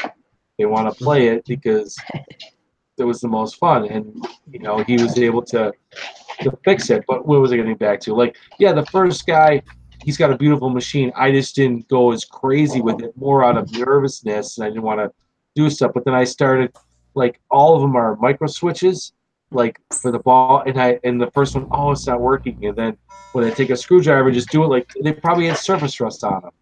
And after I hit it with the screwdriver from behind like 10 times, 1, 2, did real lightly, then it's golden and it's it's working. And I have extra micro switches as well. Yeah, I had two of my micro switches. Yeah, weren't working, and it was just like you said. I messed with it, and then boom! Now I haven't had a problem since. Yeah, same. I did it. Sat there unused for 35 years. Yeah, right? exactly. And it was funny is like, yeah, he goes, yeah, you sold me one with a broken spring. I'm like, well, I didn't stress test it for 1,000 plays like Stern. I did it like 4 times. It is what it is. Stuff's gonna, but it's a mechanic. Most of it's mechanical. So as long as the PCB is working, which I did have some broken PCBs, maybe like 5 or 6. I have 2 out for repair right now. And I could tell because all the lights were lit up. Nothing. When you start the game on that game over high score thing, the lights alternate back from high score and whatever, I forgot. But and I'm like, they were all solid lit. I'm like, this PCB is not working. I swapped it out. It works. But the majority of them did work, and I got better towards the end of I was taking the PCB out to put this one run because they were missing a ROM chip, and now I don't even take it. It was just the time factor.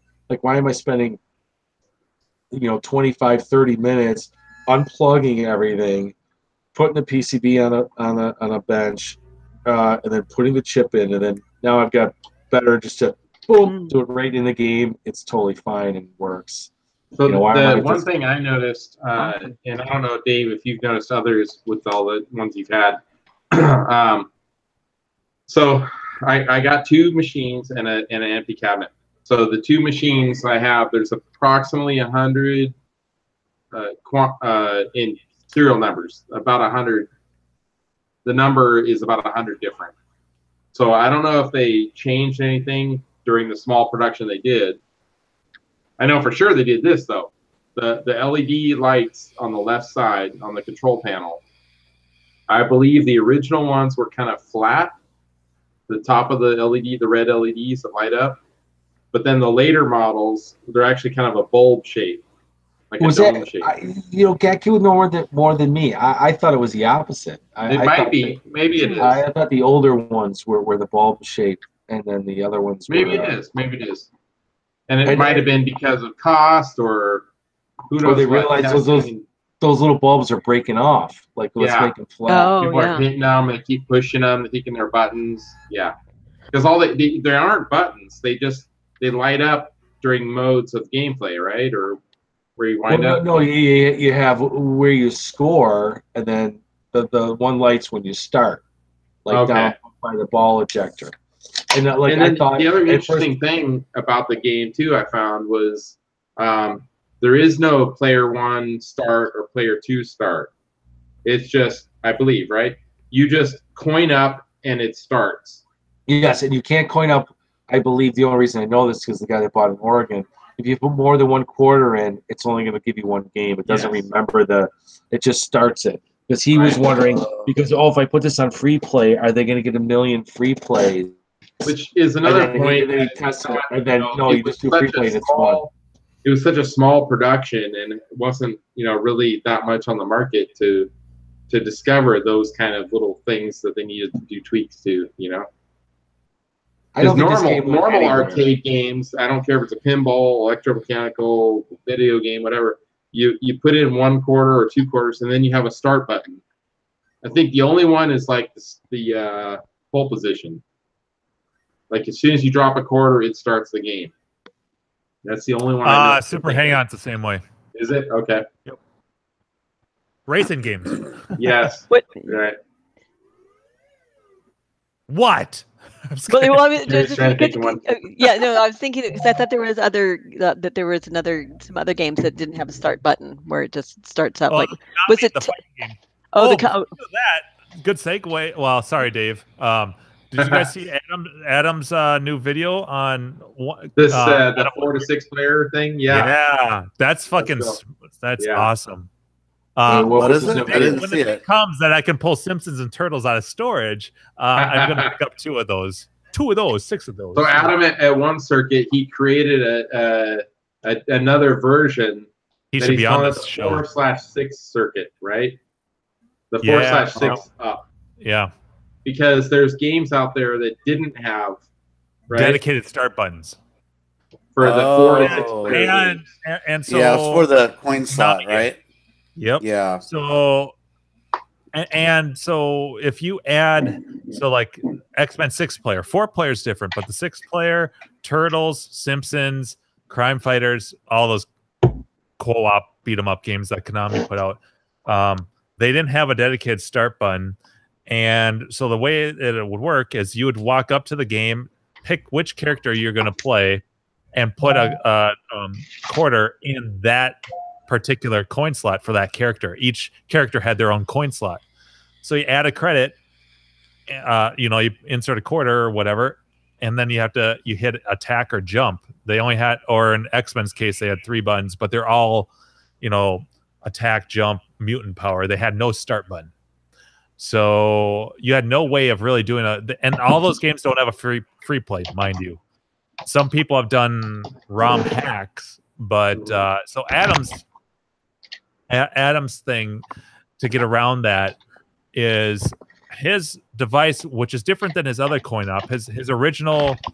Wow, I'm doing such a plug for Adam right now. He should be on the show. It's all good. Again. Adam's current coin up that I've got in Arkanoid, Miss Pac, Eyes, those 3. I used to have one in Marvel Madness, but it has a decent enough free play.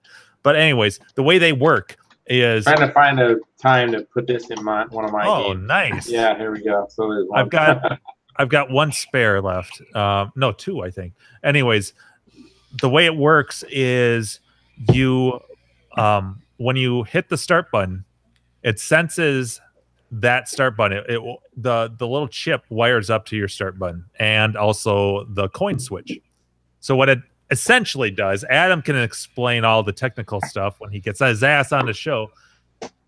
You hit the start button, it adds a credit, it hits the start, it pulses out the start switch. So basically, all you have to do is walk up to the game. It's still doing the attract mode and whatnot. You hit the start button, adds 1 credit, starts the game. If you hit the 2-player start button, adds 2 credits, starts a 2-player game. So it's really slick. It's freaking awesome. And I think it has a dip switch to where you can put it back to coin 2. Yep. It's got 3 dip switches. Yep. It's got 3 dip switches. The first one enables or disables it. So there are times where I'll disable it, especially, for instance, on Carrie's Tron, we installed one of his, and every once in a while, like especially at parties, sometimes you'll get people that only want to play a 1-player game, but they hit the 2-player button, so you end up with extra credits. So a lot of times what you'll end up doing, play ROM though. It does, but we didn't install it. Oh. It's easier than I'm sorry. Adam's setup is awesome. Don't get me wrong, but depending on the game, the free play ROM on Tron works brilliantly. Yeah. Fuck you. No. However, I did mention it to Carrie, but we had a coin up readily available. Yeah, no. And I have had problems with Adam's one up on Forgotten Worlds. Like I couldn't get the problem was so I brought so I put Adam's one up, and in concept it's perfect and I love it. And it's a brilliant piece of hardware. It's so small, and but I brought it to Pinball Showdown, so the big arcade show here in Denver. I brought it there, and what was happening is that people would hit the 1-up or 2-up. It would credit them up. The game would start, but it would add random credits. Oh, and weird. then there were other weird feedback things where it's like sometimes when they would do they would just be playing the game and they would hit the knob on Forgotten Worlds, it would start adding credits. Oh, it must be something weird. It shares a circuit. Did you try the other setting for the pulse. Okay. I did all of the other settings, and I tried separately powering it and separately grounding it. None of that shit worked for me in Forgotten Worlds for some reason. Interesting. So definitely you got to mark that up as because Andrew, of a weird setup on the controls. Well, Andrew, to piggyback off that, yeah, I did have problem. The reason why I didn't there were two reasons why I didn't keep it in Marble Madness. The big one, probably the biggest design factor was that it had a problem with the 2-player. When I would when you would hit the 2-player button, it would add the 2 credits, but it wouldn't start the game.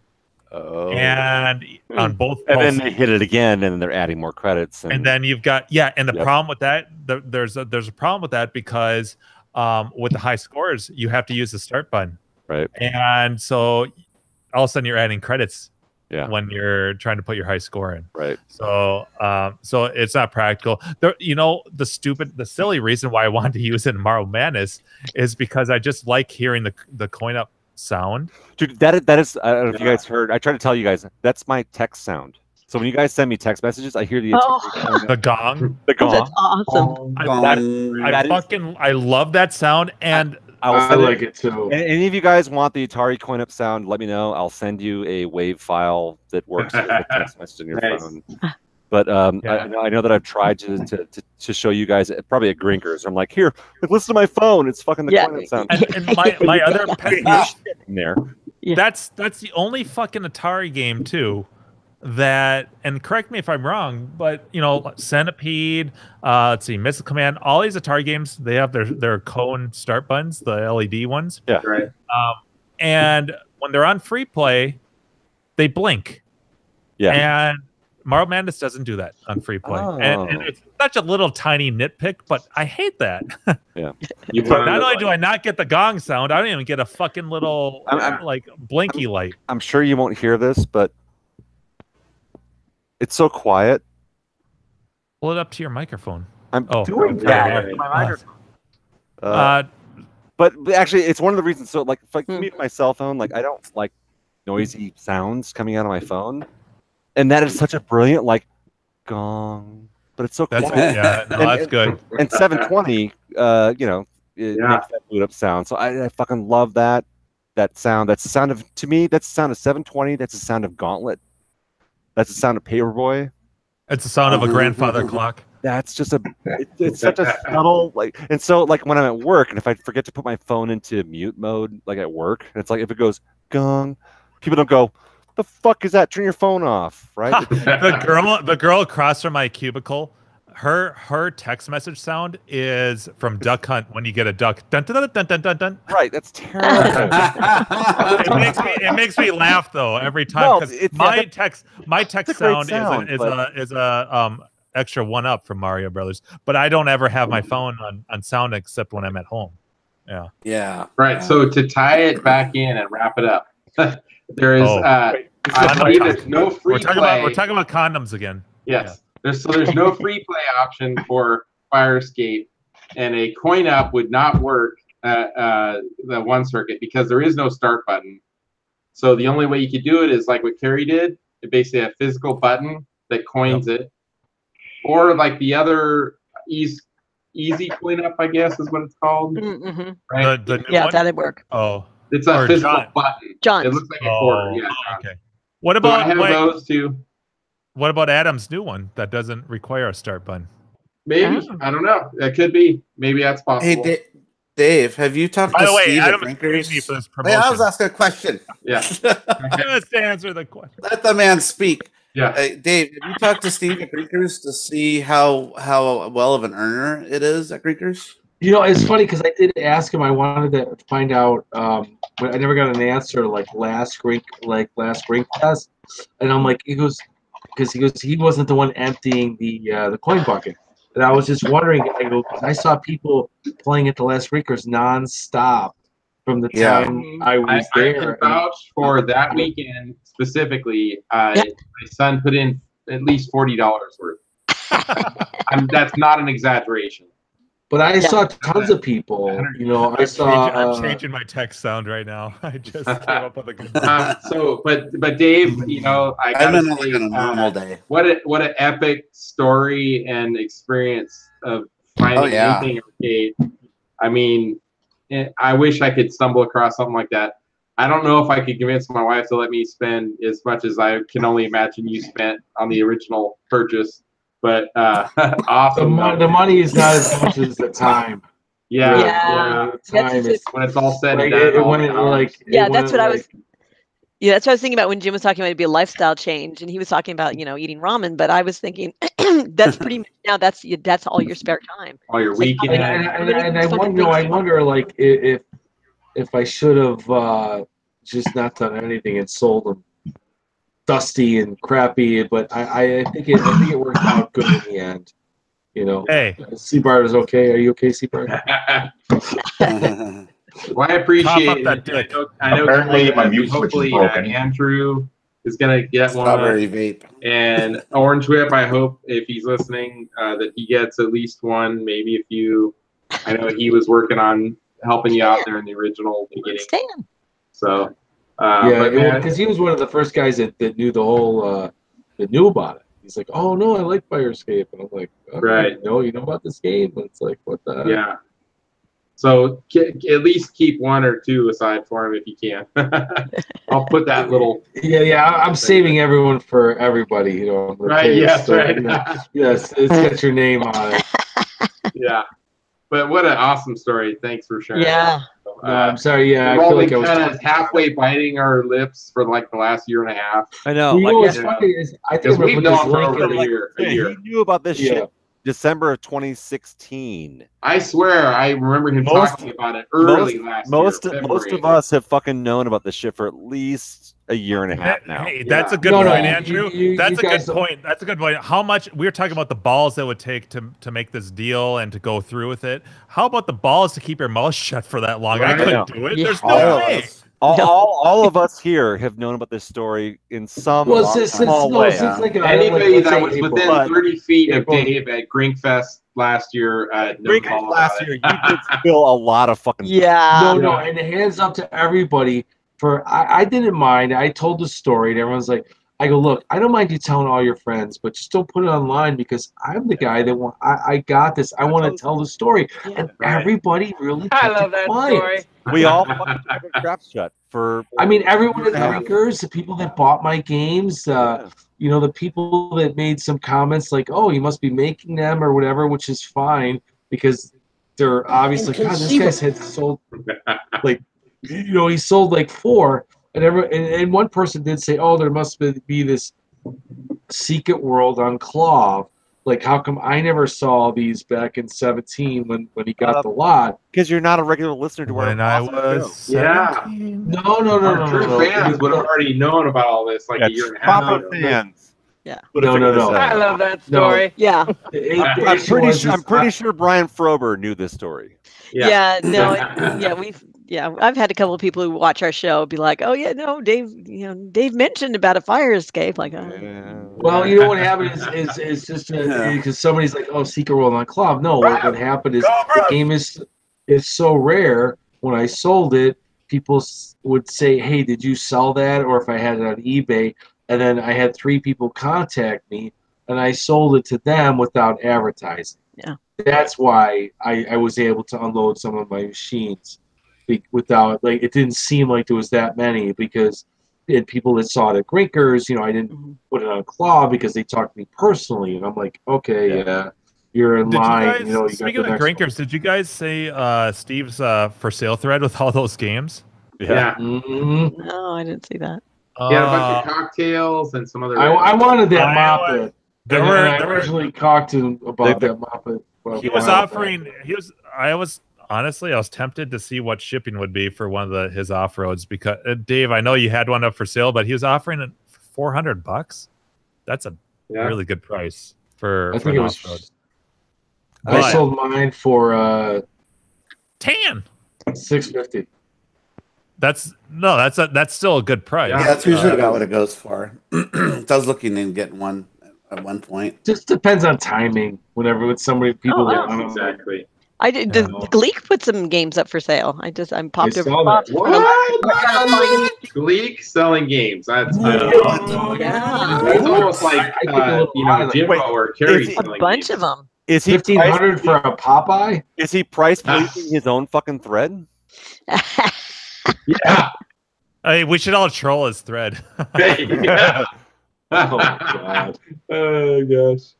No, I saw that Steve was selling that Moppet, and that Moppet has been in the back room. Like forever. Forever, for years. Yeah. And I keep How come you never put it out? It's like, how could you not love this game? I mean, you can play it in your lap. Yeah. Well, I think didn't he say there's no PCB though? Didn't he say that? No, it's fully working.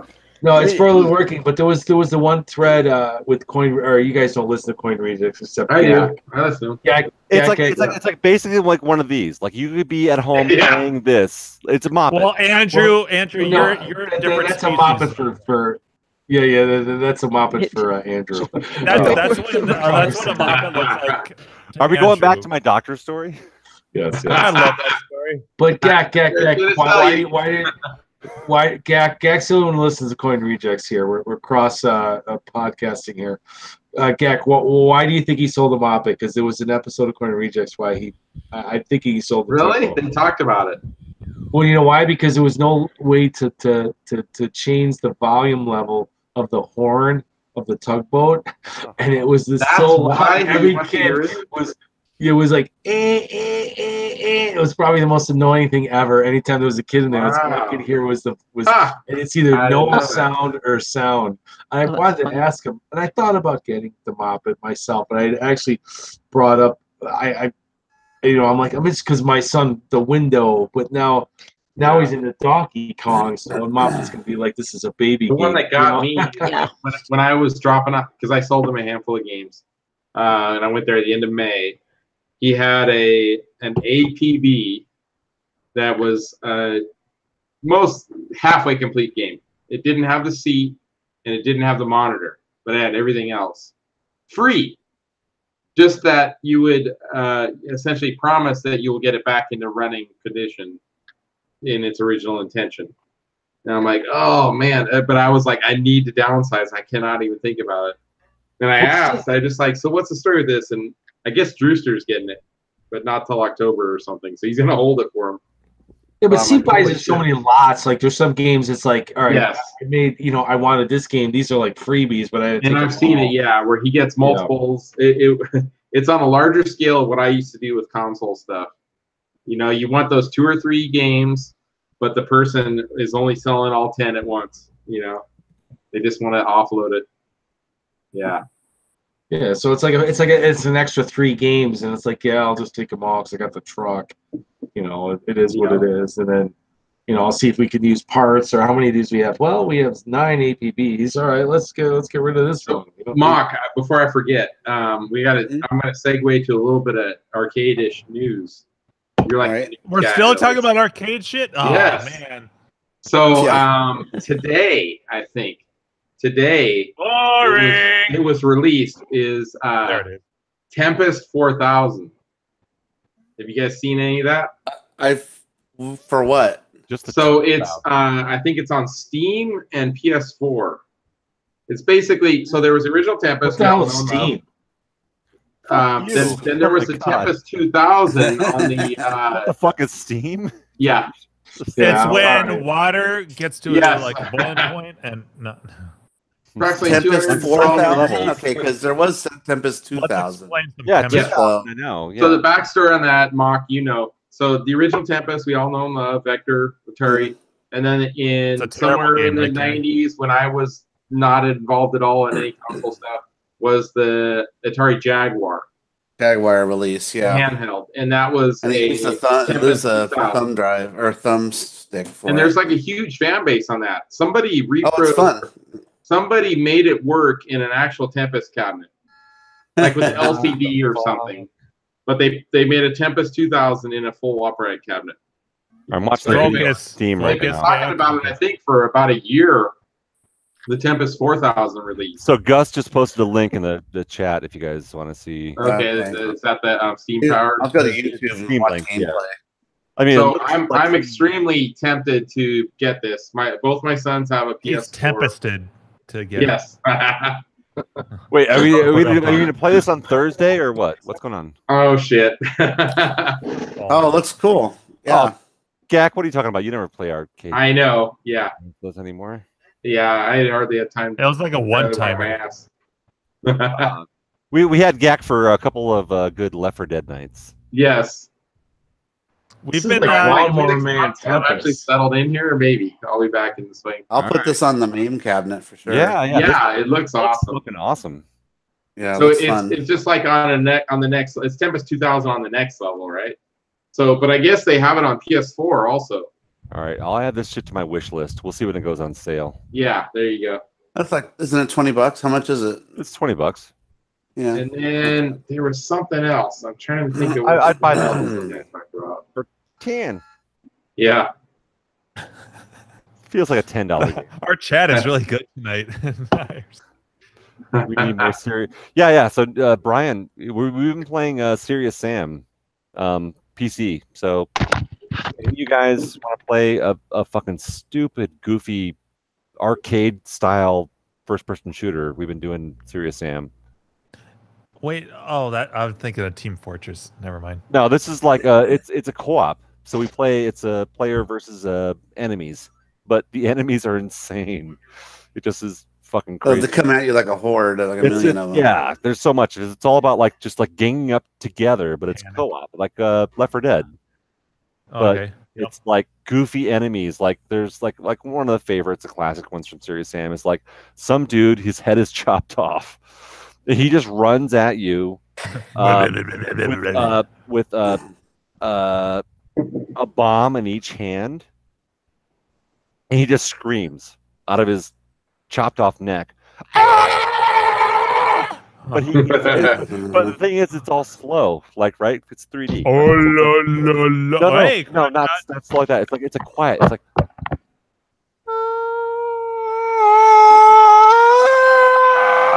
He gets closer and closer to you, and he's like running at you with these bombs. But the thing is, like, it'll be like one guy, like no big deal. You shoot him with like a gun, and he dies, right? But like, then there's like 40 of them coming from every direction.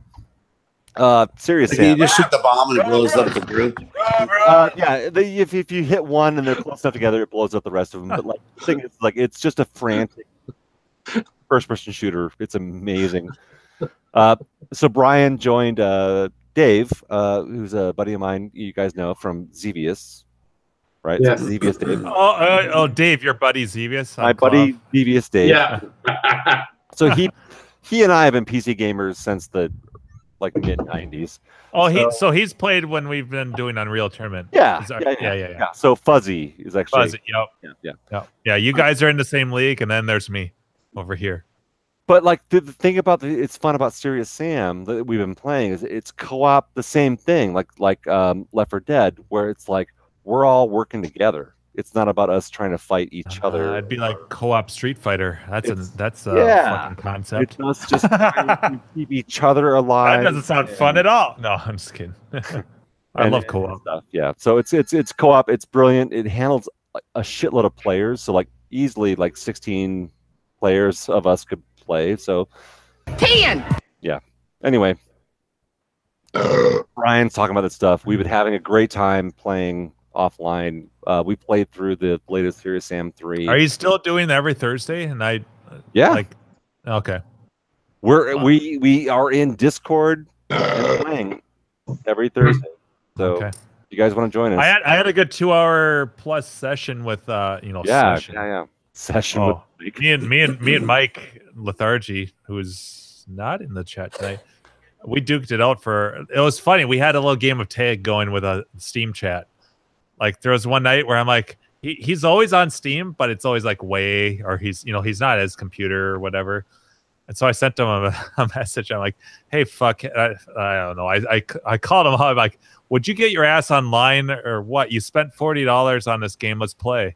And then Kerry was over here this last weekend, and he sent me a message. Hey, it's time for you to get your ass online. Let's play. And I'm like, okay, whatever. Then we finally caught up last night.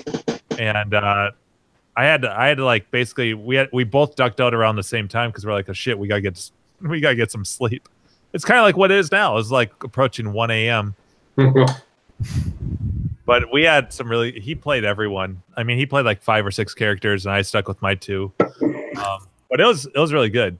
We had Blanca and DJ. What's the other one? DJ. Yeah. DJ. That's right. Yeah. No, it was good. We went. Yeah. If he had stuck with the Shotos, if he had stuck with Ken and Rue, it'd probably be a little even. Maybe he would have had a few more wins, but he went all the way back and forth with like Geef and all Yeah. He's a bastard with everyone. I gotta play some Midnight Madness on Ghostbusters. It's calling to me. It's not screaming at you. It's midnight, so I'll be right back. I have the games running, so I gotta enjoy this. Hey, it's Midnight Madness. You gotta do it. Yeah. When Andrew gets back, I got one more news item I have to talk about. Yeah, 720 related. That's totally a 720 sound. Yeah. Oh, yeah. So Jimbo, it's been a while since your last major restore. What's on the next? I'm out of space. The only thing that there's okay. Actually, goddamn, I keep changing my mind. I have one more vid. I have perfect space for one more vid for a big size cabinet. Okay. And unless I come across a dedicated truck, it's going to be a big blue cabinet for Street Fighter Super Turbo / hyper fighting. I want to put both boards in there. So that's a must. I have space for a pin, which I'm not going to disclose what it's going to be because Carrie will buy it. And then God, I would do that immediately. Well, she's bought 2 of the 3 that I want. So I want one for myself. Yeah, I thought Jimbo, I wish my lady had that problem. No, we're not that she bought. We're not that caliber of like Christmas gifts yet, where we're spending a few $1,000s. So there's those. It's more like mittens. Yeah. The only other game. Yeah, nice. The only other game that I would consider on top of a Pin and Street Fighter would be a Big Buck Hunter. I want to get either I want to get a Safari. I want to get Safari and upgrade it to the World Kit, because right now Big Buck Hunter HDs, which is the latest model, are still current and they're still commanding about. I could probably get one for about $4,000. Oh, God. on a good day. So that the nice thing about these newer Buck Hunters is that they push the prices of the previous models down. And now Safari Pro and Open Season, all 3 of those cabinets can be upgraded to the World Kit, which basically allows you to play Safari Pro and Open Season all in one cabinet. It gives you it basically just means you can hunt other animals. You're a killer. Oh yeah, kill. Yeah. Yeah. Dave's the killer. I don't know who Mame Lover is, but I did it, Dave. Nice. It's funny. I'm speaking to someone in our chat. Mame Lover, that might be Mock. That's a tall can. It's not you? Not okay. me. Well, whoever you are, it's funny because I was just talking to Carrie this weekend about the Arkanoid videos, and I'm like, now that I just finished the Rocky versus Jump Rope series. Is it done? Is it out? I'm done with the series. I posted the first one on Monday. Oh, I gotta watch it. And the next one will be released on July 30th. 2 weeks from Monday, last Monday. So, but yeah, now that I'm done with those, I might go back to doing. The problem with those gameplay videos, like I did the Cheyenne, I did the Eyes, is that it's a fucking huge ass labor of love, because I know that those videos are not going to get hardly any views. Well, here's the thing though, Jimbo. I mean, you're not monetizing any of it though, right? No, none of it's monetized. Yeah. So I mean, I don't do my channel, like I don't do it out of like I want subscribers, I want money. I'm not a John, but but the thing is that those videos take longer than almost any other video I do because I usually, well, okay, let me put it this way. My script for just one of, I have 3 videos scripted out for Arkanoid. I have a beginner video I have that kind of explains like how the game works and what the history of it. Then I have a video about basic strategy, and then I have an advanced strategies video. These are all, I have the scripts already, like commentary and all that stuff. And I think it's the advanced strategy is like, this is like 11-point font in Word. I think it's like somewhere 11, 12 pages. Oh shit. And that's just the text. Then I have to put animations and stuff to cover what I'm talking about. And part of that's gameplay footage. And you know how fucking hard it is to like, I'm talking about what you're talking about. Talking about some of the glitches. I'm talking about certain power-ups, which are random. Like, it's a very involved process. I need to watch some of those other videos, but I just love the Cheyenne series. When you did the Cheyenne. That was good. Thanks. That was awesome, man. That means a lot because that video fucking took a I mean, going into the detail and showing the gameplay, I'm like, holy shit, this is like. I wish someone would do that with Chiller. I know Jim doesn't like Chiller, but I like it, and I'd like to see it more detailed. A lot of people don't know how to play that game, and there is a strategy to playing it. I appreciate what it is, and it's funny, Mock, that you bring up a good point that a lot of these XD games, they're not. They made all these gun games, but you can't compare them apples to apples because Cheyenne plays differently than Chiller. Cheyenne plays differently than Crossbow. They all have a different strategy and a different purpose. Like they're not. It's not the same thing. You can't go from Cheyenne and be like, okay, I'm going to get points this way, and the purpose of this is to get these gang members. Then you go to Crossbow, and it's a completely different gameplay. Like not gameplay, but it's a completely different strategy and an outcome. Like you're trying to achieve different things. Yeah. So they are different. Like in Chiller, you're given a list of items per level that you have to shoot, and you have to complete all those. And not only that, but you have to hit enough points before the meter runs out. So there's like kind of 2 things you have to do, and you can't beat the game unless you've got all the scavenger hunt things that you need to get. Like it'll be like a hand, or you got to shoot the eyeball, or it'll show you a list of pictures of what you need to shoot and what you got to look for. And sometimes those just appear for a second. You got to be ready for it. So pretty challenging, but that's pretty cool. When I was watching that video, I'm like thinking of like developers when they created that game. Like, did they actually think like people would analyze to that level and realize the gameplay and the entertainment value? Because 99.9% of the kids out there, they drop a quarter in, they're like, shoot stuff, and then go on their way. Yeah, exactly. Well, that's a good. That's what I did. Good evil laugh. Because, but think about this. Think about this though.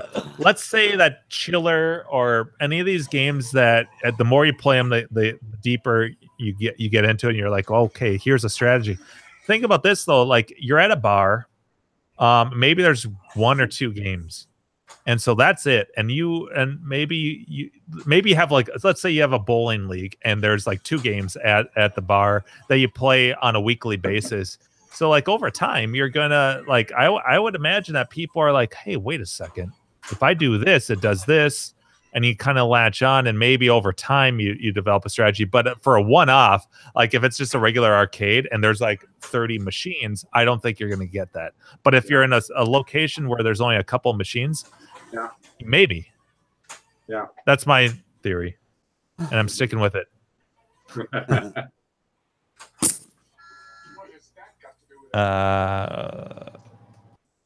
So what's Andrew doing? He's just kind of playing a game out, or what? He's playing Ghostbusters because it's Midnight Madness, and it's he's taking advantage. Oh, that's right. Yep. Yeah, something extra happens at midnight. I forget what on that one. Someone screams. Yeah. We've heard the noise. Bitches leave. Yeah. Bitches leave. So yeah, Keith isn't with us tonight, but yeah, Andrew was telling us earlier. He showed us, and it's freaking awesome because I think they designed them to be that way. The Dragon Slayer cabinet, it has a flat top, and they designed it to be able to have the ability to put another monitor on top. Yeah. So people that want to play or watch your gameplay that are standing behind you can see it on the screen that's up above. But he just set that up in the last day or two, right? I think Andrew did. Did he finally get it working? Yep. Yeah. He showed a picture on Slack. Yeah. Oh, I missed it. I've been so busy at work lately. Oh, boo. That's why I haven't posted any pictures or stuff. Yeah. Yeah. What are they thinking? Making you work? Right. Yeah, working at work. Yeah. Andrew, I was just talking about. I just fucking destroyed my best score at Ghostbusters by 150,000. Nice. Hey. No, 150 million. So my last was 550. I just put down a fucking 690. Yes. Nice. Congratulations.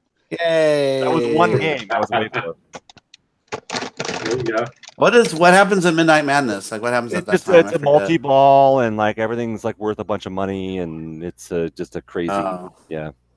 So I was just talking about your Dragon Slayer. You were talking. Yeah. You showed us a picture. I don't think we can see the shot here, but you actually set up the extra monitor above, right? Yeah, yeah.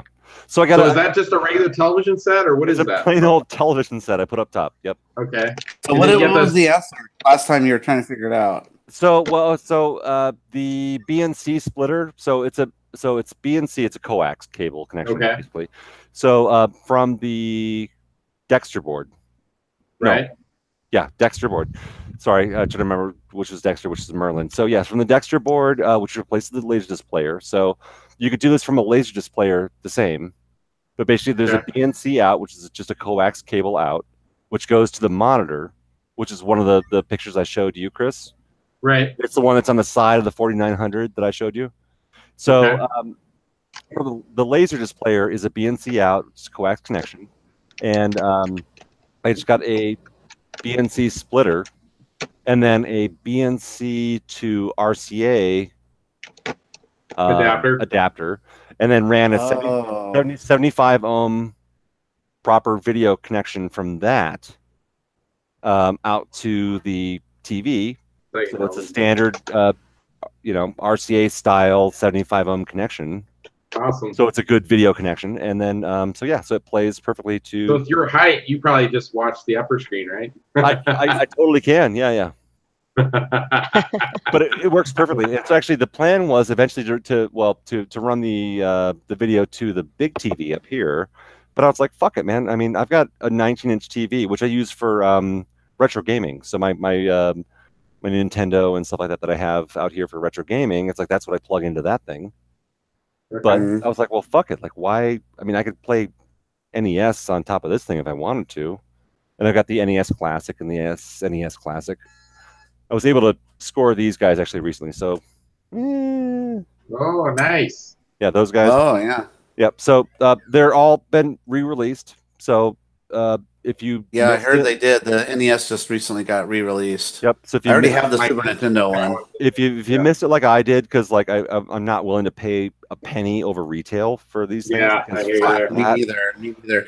I modded my Super Nintendo, and you can add a whole shit ton of games that has the same functionality and everything. So yeah, so I'm totally into doing the mod thing, but at the same time, I was like, you know what? Like, I could totally do the Raspberry Pi thing to make this all happen. But like, I really like the hardware. I think these things are just so fucking cute. Yeah, right. Oh, they're awesome. I mean, it's adorable. They came with 2 controllers for the Super Nintendo. Yeah, $90, I believe, for the Super Nintendo. It's So the original one, $59. So 60, I think it's 60 for the NES. 70 for it's $10 more for this one. Okay. Not really. Mine was 90 for the Super NES. Maybe I got it at Target. I bought both of these at GameStop. Oh, okay. I walked in the store and I was like, I hate going into GameStop. I agree 100%. But I was like, they're hurting too. Their business model and everything is just kind of failing them now. And yeah. But they're both available. So if you guys want to buy these things, they're 100%. You can walk into the places. They're not always in stock, but they're technically Nintendo is producing these things, so they're no longer limited by production. So one kind of cool thing I like on the Super Nintendo one is that they gave you the released version of Star Fox 2, which I thought was really sweet. Because is it a fun game? That was a finished game, and they canceled it only because they were so close to releasing the Super Nintendo. It was near the end of the life cycle of NES. Oh, the 64? Yeah, 64. Yeah, so the N64 was just about ready to come out within like a few months, so they decided not to release the finished version of Star Fox 2. It surprised me that they didn't do something with that for the 64. I mean, they made Star Fox 64. Well, they did. They ended up remaking another Star Fox for it, but that took another like a year or two. Right. But yeah, so at least we got to see what it was going to be, and it's not bad. It's fun. I mean, if you like Star Fox, I like it. Fun game. So this is so you guys have Carrie. I know you met Josh in person. A few of you guys have seen on the air. Star Fox was his fucking game. Oh, I was good at it. Fucking loved it. His favorite game ever was Star Fox. So I am absolutely trying to find another SNES classic in stock someplace so I can buy him that shit for his birthday, which is in October. Oh, that's cool. Because it comes with Star Fox and Star Fox 2. He gets both of them, right? And he gets two controllers. Oh, that's so awesome. this is like sure, he could play these games emulated on his computer. Or Hey, Orange Ball! Whatever. But to me, this is like he would come over here and play the arcade games, but I know in his head he's like, I would just like to play Star Fox. That was like, that was like his Rastan for me. Yeah. That was his game that he fucking knew. He played. Did he play like the hardest level and all that stuff? Absolutely, he finished the game at the hardest level. That was like one of his and the hidden levels and all that shit. Moments of his life. That's secret impressive. Levels. I struggled with that game in the later levels. Fuck this. I mean, keep continuing, but it's not even God fucking damn fun. it. Once you get way into outer space or whatever, I'm like, God damn this game. I wanted to see what else happened, so I just played the fuck out of it until I finally beat all the 3 levels and all the secrets in it. So not all of us are as good as you, Mom. So,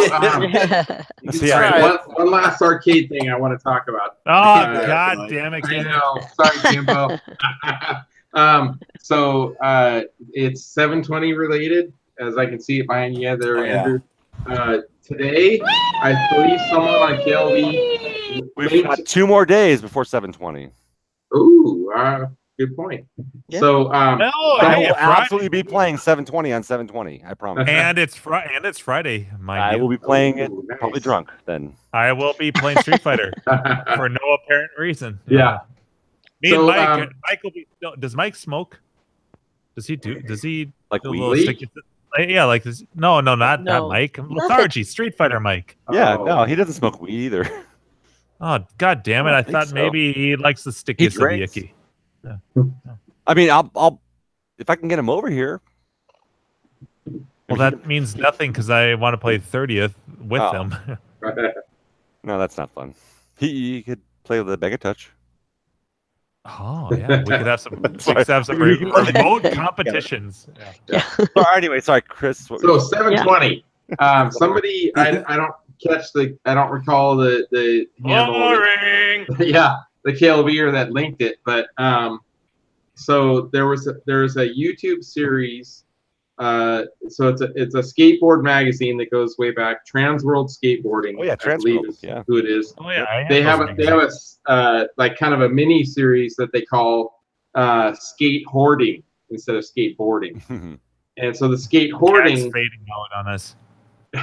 So Focus, the skate, so the skate hoarding, is that Vaseline? Usually like ex-professional collectors. It's an old filmmaking tactic. Ex-professional skateboarders that are still really involved. They have their own collections. Yeah. So this one was on Steve Caballero. Oh, so, nice. Everybody. If you're a fan of skateboarding, you'll definitely know who Cab is. And I had the pleasure of meeting him back in 2001 or 2002. But yeah, his Vans shoes were like legendary, and his style and everything. But shoes. So back in '86, so there's a YouTube video of like his collection of skateboard stuff and everything he enjoys collecting, right? So he's into Evel Knievel, and then also he talks about arcade and pinball machines. So he's an Evel Knievel pinball machine, and then he shows his arcade machine, which is a 720, and he tells the story of how he got 720. So back when Atari was originally developing the game, their artists were trying to get good renderings and footage of professional skateboarders. So Atari actually built an indoor vert ramp to have the skateboarders ride it, and so they could get pictures and try to emulate that with their video game, 720. So Steve Caballero was one of the main skaters that did that.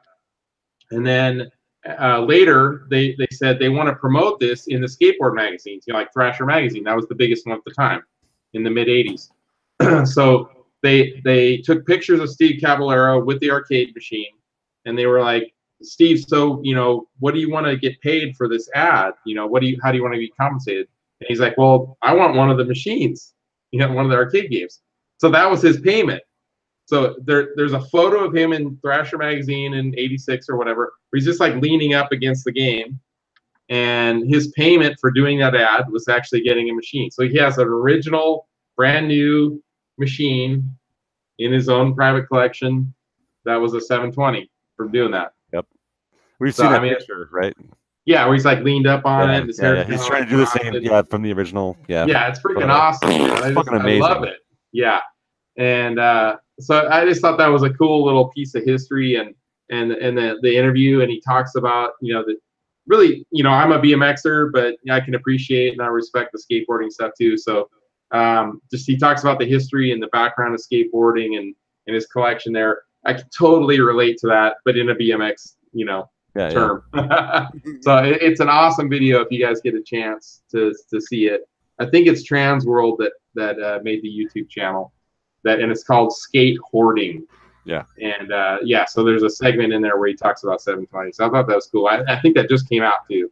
Dude, and I love the fact that it's 2 days before 720. So any of you guys out here, none of you guys have it, but 720. So like 720, July 20th is coming up here in 2 days, and we should all play our 720s. Or if you have an arcade close to you, we can go play 720 and post a score, post a video, talk about it online. It's a big deal. Right. And so skaters. Jeff C. Well, yes, Jeff C. Absolutely. Jeff C. And then there's another guy. He goes by Skater. I can't remember his name. He's in Campbell, I think, or San Jose area. I think he actually might have borderline world record on Paperboy. He's like huge into Paperboy and 720. Yeah. Nice. I can't remember his name now, but he goes by Skater on KLV. So yeah, he'll post stuff, I'm sure, on 720 Day too. Yep. But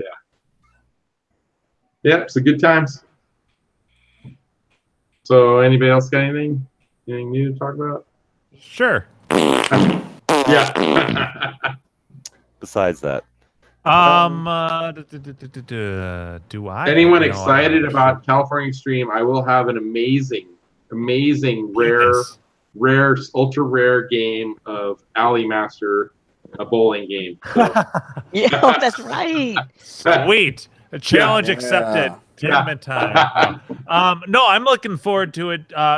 Because last year I had a really good time. It was night and day, and I know Steve wasn't there last year, but remember 2016, Steve? Yeah. Last year was way better. Yes. And that's why I'm doing this again. So. Well, I hope it's just equally expanding or if not better. Another space to spread it out a little more. It made a big difference. The rows were way better. It was and actually. Gag, to answer your question about the Street Fighter thing, I'm on the fence because last year I didn't do it, and I think do it. Yeah, but the thing is that takes so much fucking time out of me. I can see your point there. Because you can spend 4 hours plus, right? Well, shit. When we were there in 2016, I don't know how long I was standing around, but I thought, oh, this will be fun. They capped it at like, I don't know what it was, 32 players or something. And they had multiple setups. I'm like, this will go fast. This game moves really fast, and it does. But I don't know what it was. I don't want to blame the organizers, but it moved really slow. I feel like I was there for like 3 hours, and most of that time is standing around waiting for your turn to play. And ultimately, I ended up walking away, and I didn't know this. I don't think I knew this at the time, but I walked away, and I was third place. And it's double elimination. And I'm like, fuck this. I'm done. Like, I lost. And I'm like, I don't want to wait any longer. So I think that's when we all went to have a beer on DJ Flask. Oh boy. Yeah, that's right. Oh, he was the one that gave us the beer. That's where that picture comes. Yep. It makes sense. That was he sent us all that money for beers, and we spent it on beers. Yeah, I kind of snuck in on that one. I'm like, I don't even know who this guy is. And I'm like, okay, all right, John. There's John Jacobson. There's fucking Joe, and Andrew and Gak. I'm like, okay, and then all of a sudden, oh, me? What? Yeah. So that picture, that was probably like, let's say a 10 or 15 minute span. That was like the most time I hung out with John and Joe during CAX. There in that bar for 10 or 15 minutes. No, take that back, because get in focus first. There you go. Yeah, I don't know what's up. I know, right? What are you thinking? What are you doing? What is wrong with your camera? But John came up to me the night before when I was tweaking your cabinet for eyes, and he was like asking me all kinds of questions. I think he was drunk, but he was asking me all kinds of like questions. Yeah. Well, I only see. If he was being talkative, he was drunk. Yeah. Yeah. So he was coming up to me and asking me questions and stuff about eyes while I was fiddling with your joystick. Well, right. What? Well, I know Andrew wasn't there. No, actually, I think Andrew was. He watched you fiddle with the Gax joystick. But John, I spoke with John quite a bit that Friday night or whatever. Late. God, that was late when I was messing with that cabinet. Now that I think about it. Yes, I remember that. Everybody was closing down. They shut down the arcade. Yes, that's right. Well, we got in late. We were unloading Carrie's. Well, Carrie had to drive the big ass truck. Like, it was awful. that whole day was a clusterfuck. Yeah, I do recall that. Last year went so much better. Oh my god. Yeah. Who gets not who, but what truck comes without like fucking the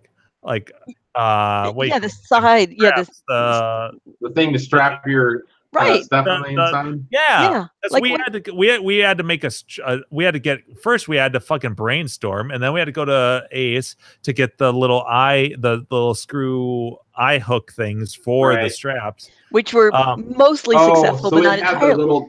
The hat channel shape. That had the slots in it. It was a complete like round steel eye with a screw end on it that we ended up buying. Yeah, because those threads would work in. Those were the only things we could figure, but only barely. Like it wouldn't even go all the way in. It would only go in a little bit. And we had some of them pull out with the games. Yeah. And and actually I had a glass fault, but thank God it didn't break. Remember Gravatar's glass? I was driving and I heard something. I pulled over, and I couldn't figure that out. Like you're like, here's the truck, and I'm like, what the fuck? How are we supposed to attach straps to any of this? Like I don't get it. And apparently there's some specialty thing for that particular truck. So if you're a professional company that has these specially branded whatever that go to the side of it, but probably the bars go in. It requires some sort of specialty something that normal people don't have. It was stupid. And it was the wrong truck. It wasn't the truck that Gino had reserved. They had already given that one away, so it was this extra huge one. I remember going into your garage and grabbing a handful of machine screws. And I'm like, well, this is all I can figure. Okay, machine screws. Okay, all right. Here's the thread we need. Let's go to Ace Hardware. Maybe they have some, and they had. And I think we bought them out because they didn't have a ton. Yeah. Oh man. Oh, it was awful. It's amazing. You were in tears for a little bit. Yeah. Oh, several times. That was not. It was yeah. But we Driving did the truck it. home, everything. Nothing went according to plan on that trip, including Andrew's flight. Yeah, I remember that. Oh man, I know. It was a domino effect. It was a domino effect. I thought that Mark said that he was picking him. Oh my God, no, the whole thing. Oh yeah, he didn't have a ride. That's right. Right, yeah, because like, when I no, said, no, "Hey, I Andrew needs was to drive in," and then Mark's like, "Oh, else. yeah," Mark said, "Yeah, exactly." Well, allegedly, the only reason why it was a big deal was because like I was like, is someone going to pick me up? I thought someone was going to pick me up, but right, and I thought it was all nailed. We saw Mark's text, and we're like, Yeah. oh, good. But it's no big Oh, deal. good. Like, it's and he's like, "Oh no, I'm drunk. I don't know what you're talking about." It's like an $8 taxi ride. It's like it's not a big deal. It's like fine, it I is got a big I'll deal though, see you because guys. we would have, if we had known, we would have like It was Yeah, just, but it was we a could clusterfuck. have not. We could have gone back to Arcade Danger's place, and because that's what it was. Is we stopped to pick up Lewis's games. Yeah. So it's all Lewis's But it fault. really Yeah, was not a big people know. deal. It was Wait, like so who was Mark that was drunk? Time Runner. Shields. Time Runner. Oh, He was. Yeah, He said on the our channel that he was like, all right, I got you. We were guys, using we'll WhatsApp do that. back then, I think. Yeah, WhatsApp. oh yes, that's right. But it's like, dude, it's fine. If I don't have a ride, I'll get a fucking cab. But the thing is that you an didn't know. issue. You thought that it was all figured out. But like, so like, tell me if someone is coming to get me because I don't want to fuck you up. Because that's why we were irritated because That's fine, but like, I'll get a cab. It's not a big deal. But like, right, I don't want to. I don't want someone else to be like on the way and then show up and like, where the fuck are you? And I'm like, oh yeah, I'm at CAX already because, so thanks for driving to the airport. But yeah, it was not a big deal. Yeah, that was it was confusing, but not a big deal. It was a rough Friday. Yeah. The whole weekend was stressful, the games and all that. But last year, I was definitely much more chill. Yeah. It was last year that I was playing Karate Champ with that dude, right? It was like competitive. Yeah. That and you tried to get people to play Street Fighter, but like you couldn't hardly get anybody to play with you, and then you kicked everybody's ass. I played like 2 guys, and then after like three games, they got up and left. I'm like, well, all right, that's done. Let's go move on. Yeah. But I don't know. That was before or after the tournament. Apparently, Heck was there, and I wish I would have played him because he can give me a run. Terry, do you know? I think Hector's not going to be able to make it this year, or is it Grinkers he can't make it to? It's one of the two. I hope it's something can't make it. I think it's Grinkers that they have like a concert or something, but I'm not positive. There's no concert that will beat that out, right? You have a lot of concerts too. Yeah. And maybe I'm remembering from a previous year, but it's maybe. I thought that it was Grinkers. I could have sworn he said this year it was Grinkers. They're not going to make it, but yeah, okay, that's what I remember too. Then, so it's probably they usually always go. Mm-hmm. Right. Yeah. I think they missed CAX last year. Okay. I think that's what it was. So. No, I thought I saw Heck, or I thought I saw him post a video of him playing. Oh, okay. In the Street Fighter tournament last year. Okay. But I mean, we didn't see them, but yeah. But I would much rather them make it out to. I would much rather everyone make it out to Grinkers if you can pick one fucking event. For sure. I can't speak, right? I'm prepping. I'm prepping for Grinkers right now. Yeah. That's right. Right. Stretching the liver. Yes. Yeah. Like it really is. It's only 3 months away. That's gonna come up quicker than we think. Yeah. We gotta get our shit together. Yes. We're gonna be touching cocks and. Yes. Seabard, I have not seen your flight confirmation. I expect. Seabard. Okay. Who here besides front? On that front is not already confirmed. We're all confirmed. So Seabart, what the fuck? Okay, so from the legal crap, I'll be clear by then because it ends this Saturday at midnight. Ooh, I'm allowed to go wherever I want, not bound by one little tiny province. So the only issue now, so I have in this envelope. Ooh. Is my passport application. Passport application that I can submit the Monday after all that ends. all ready to go with photos. And yes, I look like a serial killer in the photo because you can't smile, no glasses, and it's all in grayscale. Driver's license, if you don't believe me. Don't we all look that way? Yeah, pretty much. Can you post that photo next week? Yeah. Totally not looking like a serial killer. Yeah. All right, so you're saying there's a chance. No, Chris, after I all, will eat you. That's what that is. Oh my God, you do look like a serial killer. What the your fuck? head and eat your brains. Yeah, pretty much. Chris, after all these years, you've got to make it down. Yes. Dude, I know I have said this. We can't take it for granted how long this is gonna go. Yeah. Yes. So I as don't it goes know right now, I don't know how desperately it is that I want to get drunk with Seabart. No, this could be the last drinkers. right now there's only never know. two. You There's can't two tell. hurdles Yeah. left. Especially with the bathroom expansion. I want to get drunk with Seabart. Seabart. Okay.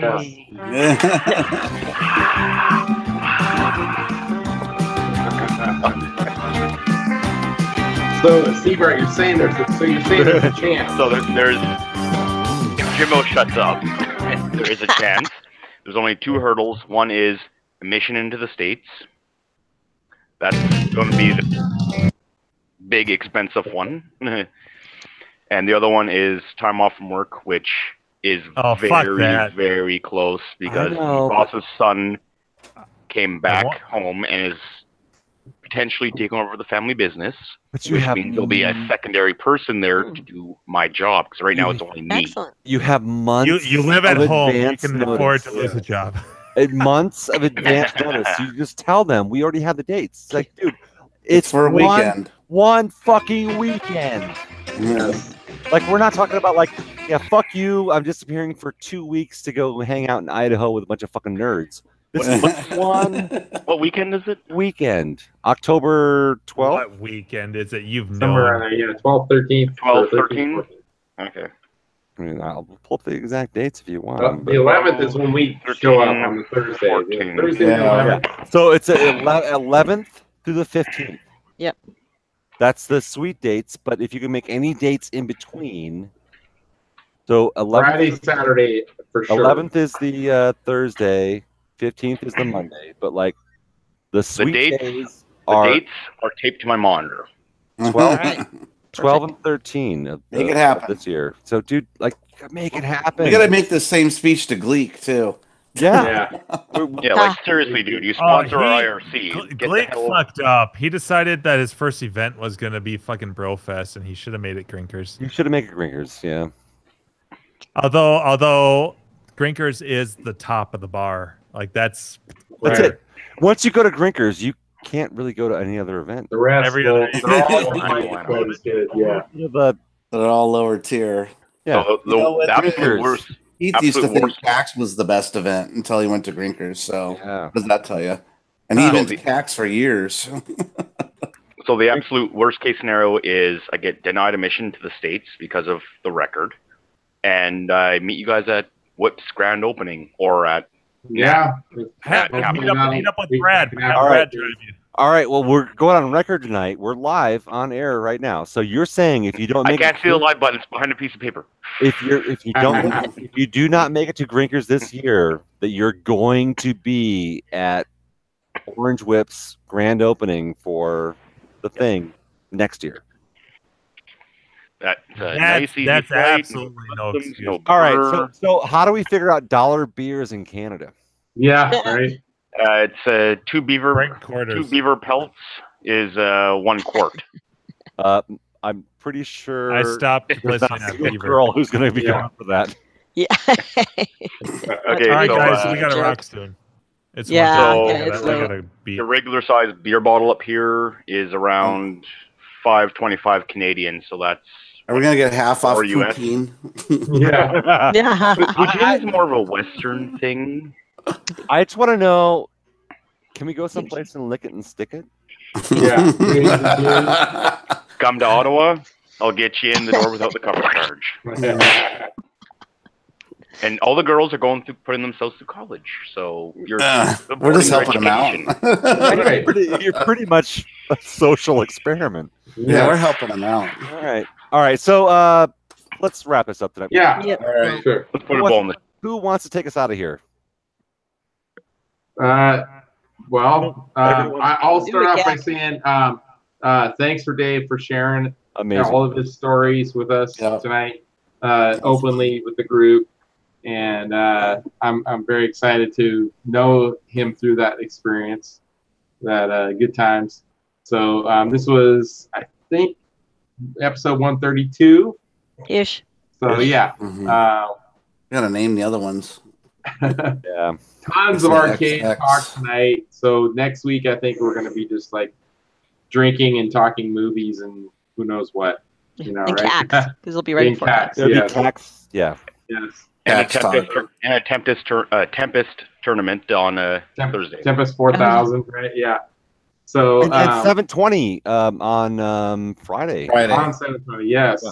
Good point. So, the Bit Bar will be live on Friday. I may be live on Friday. No promises. So, you know, a few people I noticed tonight. I saw Steve from Drinkers, Nashvillean, Gus, and Necros, Frober. So just a few that have kind of popped out from memory. Hopefully most or all of you guys will be at Drinkers too. So thanks for hanging out with us. And till next time.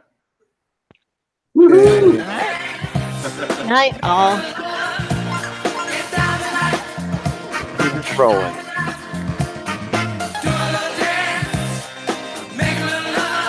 And we're stopping.